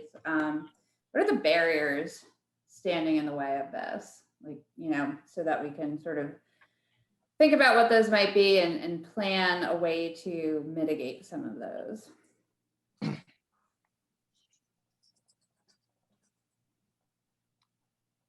I personally think there's always kind of a special sauce in development that the property owner has to be ready. The regulatory environment has to be right to do whatever you want to do, and you have to have the funding available to achieve whatever it is. Sure. And it's always a little bit impressive to me that sometimes those stars align and sometimes they don't. I don't know that that's directionally helpful, but a property owner has to be ready. They're not going to, and it's major redevelopment is something some property owners are never going to undertake, and they're going to wait, they're going to sell, and the next owner is going to do that. So part of it is just the timing of the owner being ready and then the other tools being in place. So for those of you sort of in the development world, what do you think is the appetite for that type of redevelopment? And then I guess maybe also another question is, do you find that the regulatory environment here is flexible enough to pursue this kind of redevelopment? Well, I'd like to step back. I think that that really there needs to be presented a vision. You know, once there's a vision, and if it makes sense, and whoever the property owner, if it's within the vision and it's going to help their legacy, and they're not going to go bankrupt on it, they'll move forward. But I don't think we could just say what are the barriers, if it's governmental barriers or whatever. Once we have a vision on why somebody would move here, why would somebody work here, then we can go forward with identifying what kind of barriers there are. Well, I think the good news is that what we're doing here is definitely going to inform that vision. And the planning department will be able to move all of this forward into starting to firm up what that looks like into a plan, and something that you can sort of coalesce around and use as that marketing, you know, and enticement for folks to want to be here, or, you know, change business as usual, that type of thing. Well, the livable Frederick is the starting point. Once we, you know, that is the basis for the whole vision, the whole creation of the environment of what we want. You know, so we have, you know, once we start with that, then why would somebody live here? Why would you live here? You know, I mean, what kind of amenities that would have to be here? Right. kind of access to resources. That's the key. And 30 years from now, 30, 40 years from now, we're not talking about, the way we're working today. So there has to be a lot more relationship oriented development. Yeah. People are going to want to be outside like Tally said, and there's also going to be a lot more relationship building. There's going to be a lot more face-to-face probably. But there's not going to be that office park. There's not going to be a lot of the drive, 3-4 blocks to the 7-Eleven and pick up a Slurpee, that type of stuff. That's another aspect too.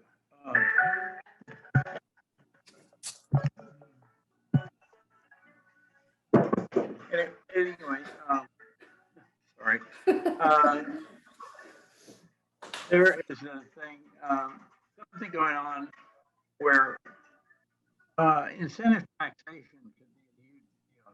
Now we charge a lot for improvements and a whole lot less for land. Well, when the land is in a heavily infrastructure part of the world and it's sitting there as empty parking lots, it gives a great incentive to tax the land more than the improvements. Like we're about to close down, but yeah, you have a minute. There's two national groups that are working on this, and I think it could be a big game changer if you think about it. If people are sitting on a lot of land and not doing anything with it, and key places like this, either they make great improvements and decide to do something with the land, or they sell it to somebody that will. Right. That would be a big game changer. Okay, so we are going to be ported back into our larger group, and John, we'll leave it to you to do our report out on our group. If you just want to pick, 3 or 4 key things that you thought were important, or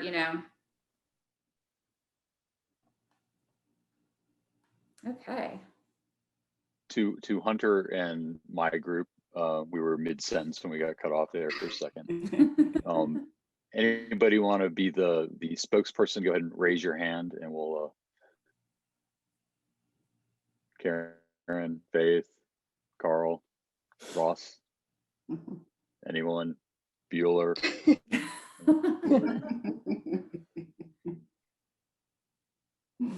Well, if no one volunteers, you get to assign it, Dennis. I was gonna throw it over to Hunter. Why don't we go with Ross? Ross, you good with that? You were our note taker. I tried to get out of it. Come on, man. I know exactly. You sat in the front row and raised your hand for the first question from the teacher. I know that tack. Oh man. Well, my Hunter will have to just add to. You want me to do it now? No. Okay. Yeah, let's Kate, do you all want to start? I think you were group 1. So did you come up with a group name? We did not. Oh, all right. That's okay. We said that we were going to, and then we jumped right into the discussion, and we did not. Let me introduce the idea of we spelled Monocacy Station wrong. There you go. Yes. There you go. Okay, and Kate, are you able to share your screen? So I'm sorry. Yep. No, it's okay. Yeah, give me 1 second. Share screen. All right. You guys seeing it? Yep. Awesome. All right, Eric, you want to go? We'll start from the north and move down. Okay. So I thought we were Kate's great group. So there you go. It was a good group, and Kate did a good job of keeping us on track there. So we'll start from the north. I guess that was the Grove Park area. And as you can see, we had a mix of some of those opportunities. I'm not going to get into the short, medium, and long because you can see the colors and everybody knows that. But I think what we took away from that is there are a lot of large land holdings with single ownership in this area, which is a great opportunity. We've got the Frederick Brickworks, which everybody has been talking about for a number of years, and that continues to move forward as a gateway into the city. But then moving to the west, just with the Costco and the School for the Deaf, and the Nolan, I guess it's the Nolan property. Again, just a few pieces of ownership there that really create some opportunity, but we put them into a longer term time frame just because of sort of the unknown of what their needs are. Same with moving to the east. You have the Trinity School site, which put that into the green, just because the city has been pursuing some opportunities. Jamie mentioned the state highway park and ride lot, and that may be sooner rather than later just because of capacity issues, and maybe it stays the same type of use, but certainly there may be something happening there much sooner, which could open up the opportunities for some private development to share in that. And then we did talk about the park, I guess it's Lotes Park, and the stadium itself, and felt that there's still an opportunity to say there could be change there, even if you maintained the stadium and things like that. But there are deed restrictions that we felt that it would be probably a little bit longer time frame. So moving down to, I guess, Evergreen Point area. Again, a little bit of mix through there, but what we felt was important to recognize is short-term, kind of the same thing, where there was vacant land or what we felt is underutilized land. Certainly the large box retailers, we put the near term. There is definitely some larger consolidation for ease of redevelopment in this area. And we didn't necessarily say all this had to be residential or could be residential, but just knowing that there's a different face of commercial and retail that's starting to reimagine itself. So, we certainly feel that there's residential that could occur there, but that doesn't necessarily have to all be that. The one thing that we did note is sort of that, as Mark said, that apex of the triangle between 85 and 355. We put it at a little bit longer term just because the lot ownership is very fragmented and a lot of small lots. So it's going to take a little bit of a Herculean effort to kind of put that all together. And then we talked about, I guess it's over on Guilford, trade, I guess, what's the Trading Way or whatever, yeah, right there. Longer term, just because we felt there's still a need for that type of use, and not that use may not change or things could be additive there, but and something transformative may not be what we see. Plus it acts as a good buffer between 270 with that type of use, so we felt that use is probably going to stay there for a fair amount of time, and then starts to transition as you go south, maybe more near-term opportunity right below where Grove is, and then at the corner there where if it's at Sam's Club, you would have near-term opportunity. So then moving down to Westview area, we put no change for the majority of the residential, and certainly the residential that is currently under construction in Westview South. There are some small sort of pockets in that inside corner along Crestwood for some residential where it's zoned office. And then the larger offices are the office parcels we noted as the opportunity for 0 to 10 years if the regulations and the zoning opportunities arise. But there is some ownership that would have to come together for some of them, but some of those parcels are large owned. And then we kept, as you can see, Westview South and some of the industrial as a longer term. Again, not that you won't see some changes, but certainly with Westview South, we felt that they've done sort of a pretty good job of the design and layout. And you've had those liner buildings anyway. Maybe you see some additional liner buildings filling up some of the parking, but maybe not a wholesale change, because we do need to have do still expect some type of retail component. Same with the industrial. We felt that that's probably always going to be industrial in that bottom corner. It could change in terms of its form. Maybe you're getting more dense industrial, but because you're starting to get to some of the undesirable land uses with the correction facility and the water treatment plant, that you're probably not going to see wholesale changes there in terms of the uses. And I guess a little further south before we come back up to the station is the large vacant lots, I guess that's the Bartlett Farm to the south there. We put that in green as the opportunity, and certainly a little bit longer term for the quarry because we're not sure of its useful life.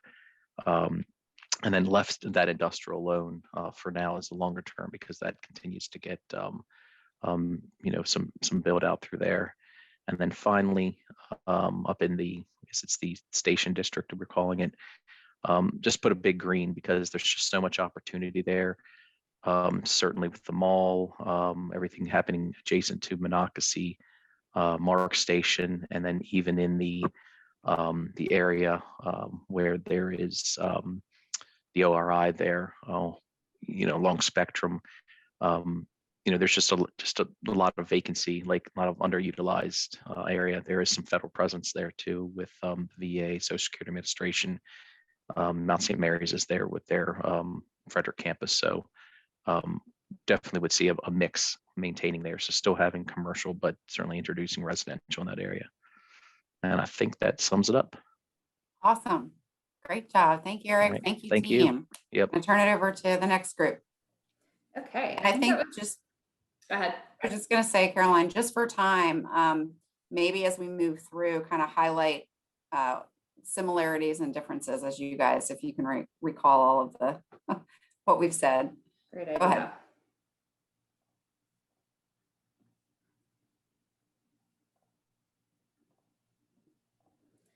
Okay, John, take it away.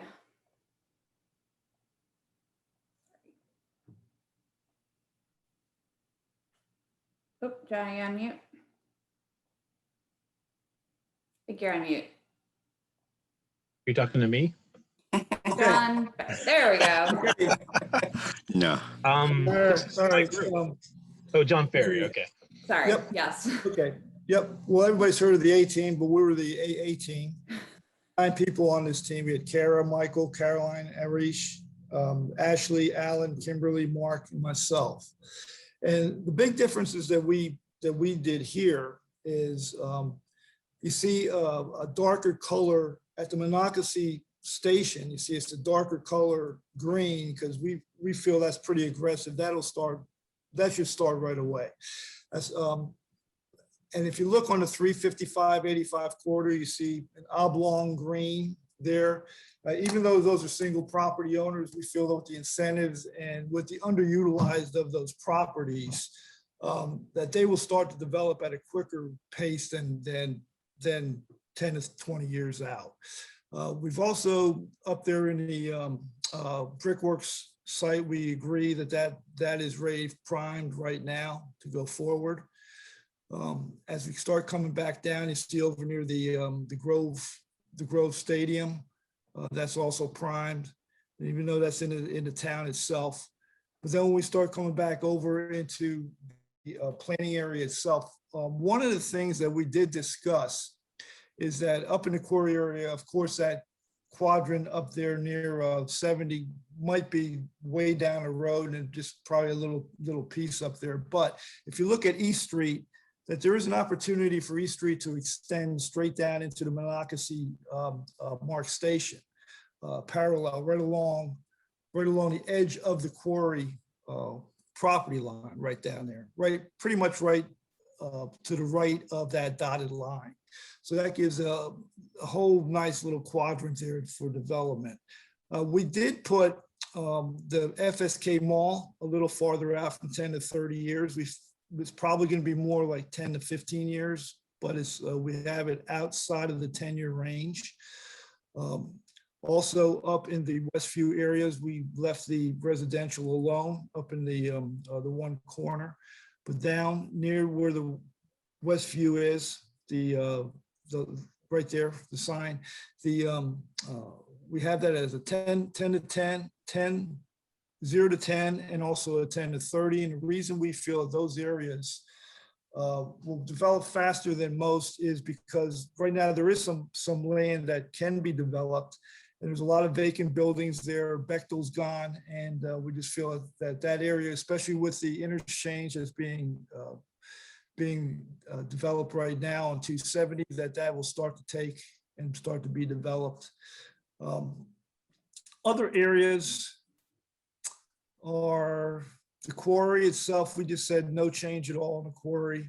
That's a difference from the previous presentation. But we do agree with the other South River portion down there that it's long-term, 10 to 30 years out, or plus 30 out. I guess that's about our differences that we had from the previous one.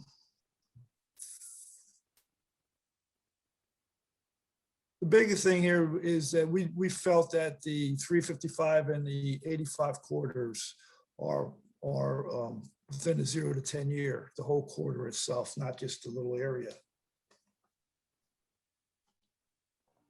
Okay. Yes, we took some liberties with changing the shape of our circles. And colors. In colors, yes, we've added some We did colors. too. like We made ours orange. Yeah. bigger. Good. Yeah. Yeah, it was a great discussion. So we will pass it. I think the next group is 3, which I believe is Hunter and Dennis. So I'm going to stop sharing my screen so that y'all can pull yours up. And just a quick reminder, facilitators, if you can just save your maps and send those to me after our session for documentation. Thank you. All right, I think my screen should be sharing. Yep. Awesome. Okay, Ross, if you want to go for it. And we'll help you out. Yeah, nope, good. So we started with the conversation about no change sites, those being the 2 quarries in the battlefield. We, as evidenced there by the giant green blob at FSK, which on your map, by the way, says FKS. We would encourage near-term growth in the 0 to 10 year horizon. But there was a question, and this is, we spent some time on this, of how much density should be encouraged at that location. We then moved to the south, which is kind of sharing with that green mark there, the yellow mark of the New Technology Way office park area, as well as the hotel that's there. And that we should be encouraging growth there in either the 0 to 10 or 10 to 20 timeframe. There was a discussion of the Greenfield site, which I think Group 1 identified maybe as the Bartlett Farm to the southeast of the Vulcan Quarry, should be identified for near-term growth. I don't think that actually got on our map. We'd like to encourage the interconnection of the east and west sides of I-270 by way of a new Shockley Drive overpass, an extension of New Technology Way to the MARC rail station and beyond. And then we had just comments or questions about the overall planning effort, which was, what is the goal of the plan and who is it to benefit? And a few things that were thrown out were, is it to attract visitors to Frederick County? Is it for the benefit of the current Frederick County residents, or is it to attract new residents? And then another question for the county was, how many people are currently living in this South Frederick Corridors planning area? And what's the increase in the number of residents that are being planned for? So kind of a quantitative question there. And furthermore, Dennis pointed out that the old math of the number of residents per unit, per dwelling unit, kind of no longer works. So we're interested in what that new math would represent in terms of the number of units that we would be planning for in this area. And that's the end of my notes. And I did just want to bring up our team name, Team AIM. Taken from our discussion yesterday, Dennis had a great idea to keep our eye on that goal. Love it. Aim Thank for you. high. And I'm super excited to hear that y'all were starting to have a conversation about the potential density in some of those areas, because that's a little bit of a sneak peek of Thursday's exercise where we're going to dive a little bit deeper into some of that. Okay, John, group 4. Who is your scribe?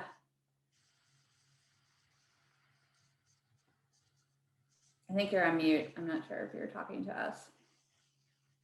There you go. We initially started with Seth as our scribe, but he's having some video issues and he couldn't see the map. So we really didn't decide on a new scribe. I was wondering if Don might be willing to do it. Don Pleasance. If not, I maybe I can take a stab, or if anyone else, Joe Atkins. Nothing? Crickets? Oh, no, I'll go ahead and be glad to do it. If you can throw the map up there, John. Yeah, okay. Let me share my screen here. Yeah, I'll try to kick in and help if I can, but I Okay. didn't take notes on this. So here's our team name.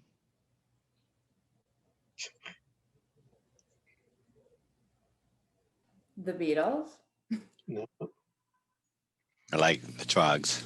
Okay, so it's the Trogs. Either that or longitudinal axes, which was my idea, but the Trogs seem to get more support. So we're the Trogs, and we're Wild Things. So with that, let me share my screen. Are you seeing the map? Yeah. Yeah. Okay. Yes, Wild Thing. Is that ours, John? Yeah, that's it. So the places that we put for no change, not really surprising. It was the quarry, and then any place that had floodplains or sensitive areas, and look at those areas to help connect the existing areas with a path system or something to that nature. We had a lot of conversation about the need for industrial land in the county. Being in the city, I realize that as well. So a lot of the areas that we put for future, as in long-term, were sort of the industrial parks, the tilt-ups that we had. And then moving along, the areas to the north up by 70, right borderline the city, we put those in the medium group of 10 to 30 years due to life expectancy of the buildings. And let's see, what else do we have? Take a little help because I did not take the notes in this. I thought one interesting decision was to make them all 30+ years. That's correct, yeah. And then we did have a lot of Well, there was- conversation about. Yeah, there was some debate on that. Sorry, this is Seth. Go ahead, Seth. Oh, I was just saying there was a fair amount of debate on that. I'm more in the well, certainly if it's 10 to 30, it's more in the 10-year than the 30-year range, I believe. I know malls are problematic. They have a lot of hair on them in terms of ownership and leases and things like that. But I do think that the trend is definitely moving in the direction of redevelopment for those commercial properties.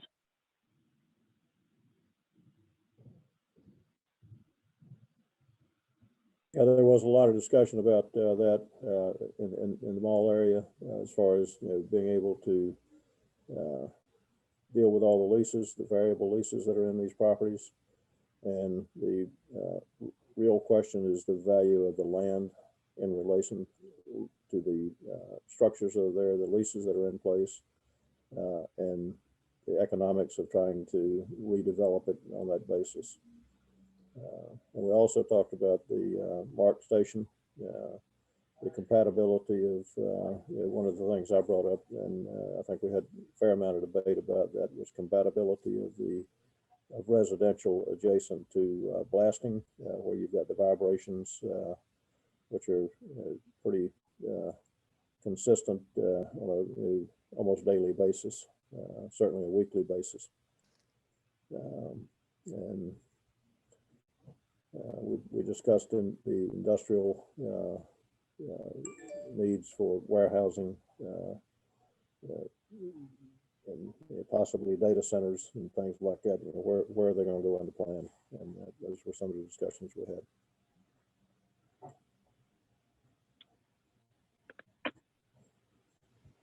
We also talked about infill opportunities in that triangular area and around the Westview Mall for residential, Westview Promenade. Yeah, so go ahead, John. I'm sorry. Yeah, we were talking about the softness of the office market relative to the prevalence of open air parking facilities, and sort of its kind of creating an interesting transition between the residential to the west and the commercial and office to the east. And that could be kind of a ripe area for addition of inclusion of infill residential.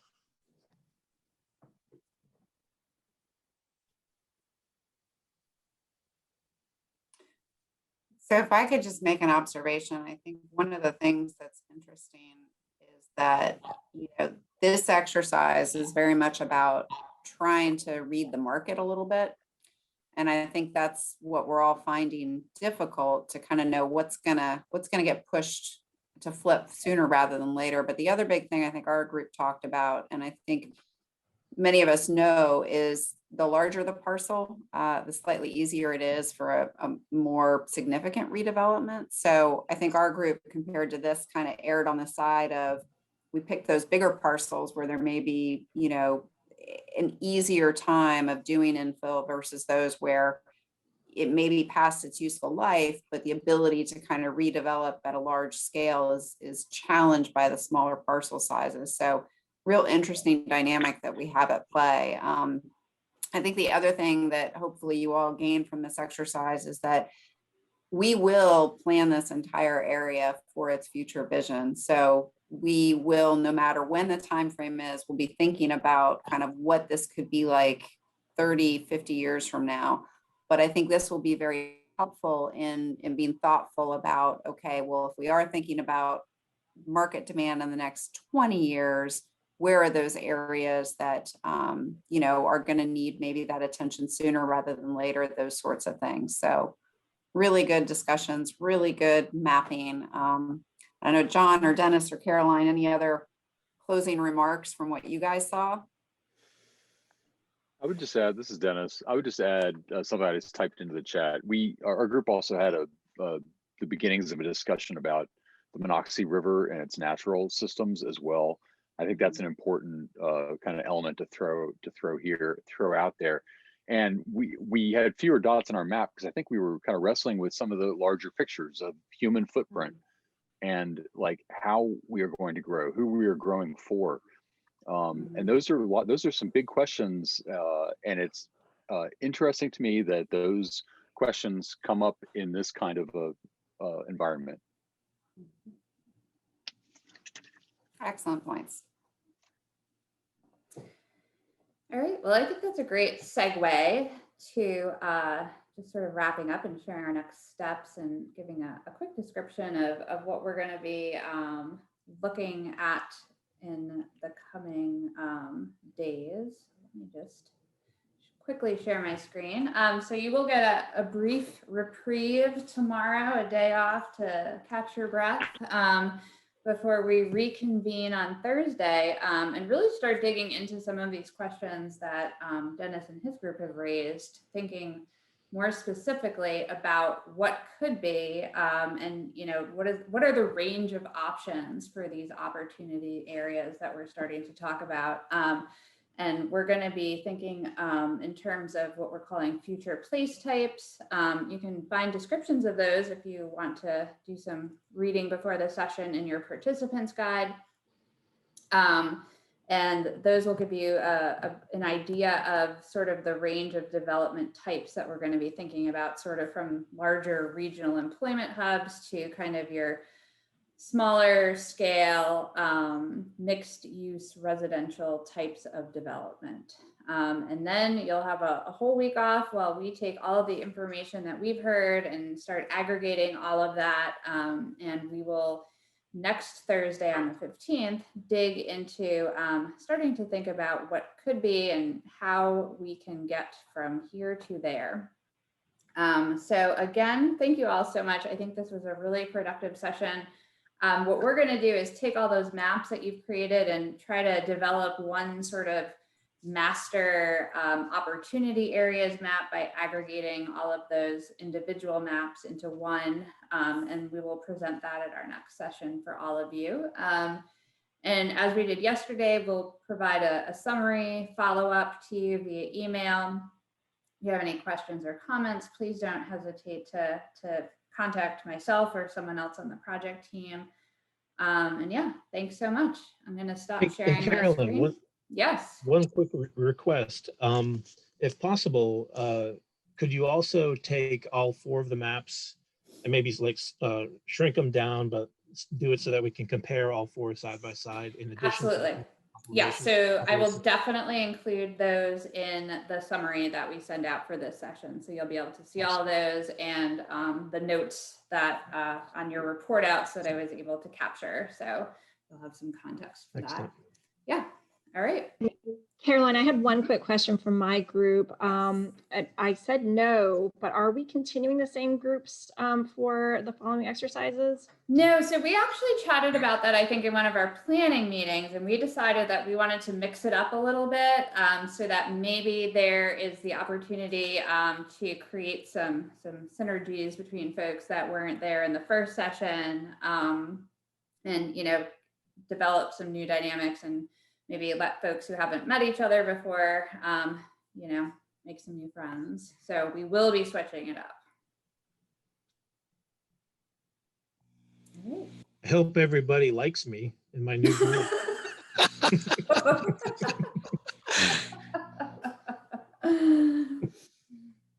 All right. Well, thank you all so much for joining us. We look forward to seeing you again and have a great rest of your day. I hope you all enjoy the beautiful spring weather we're having. You too. Take care. This was awesome. Bye-bye. It was a lot of fun. Thank you. Thank you. Great. Thanks. Thank you.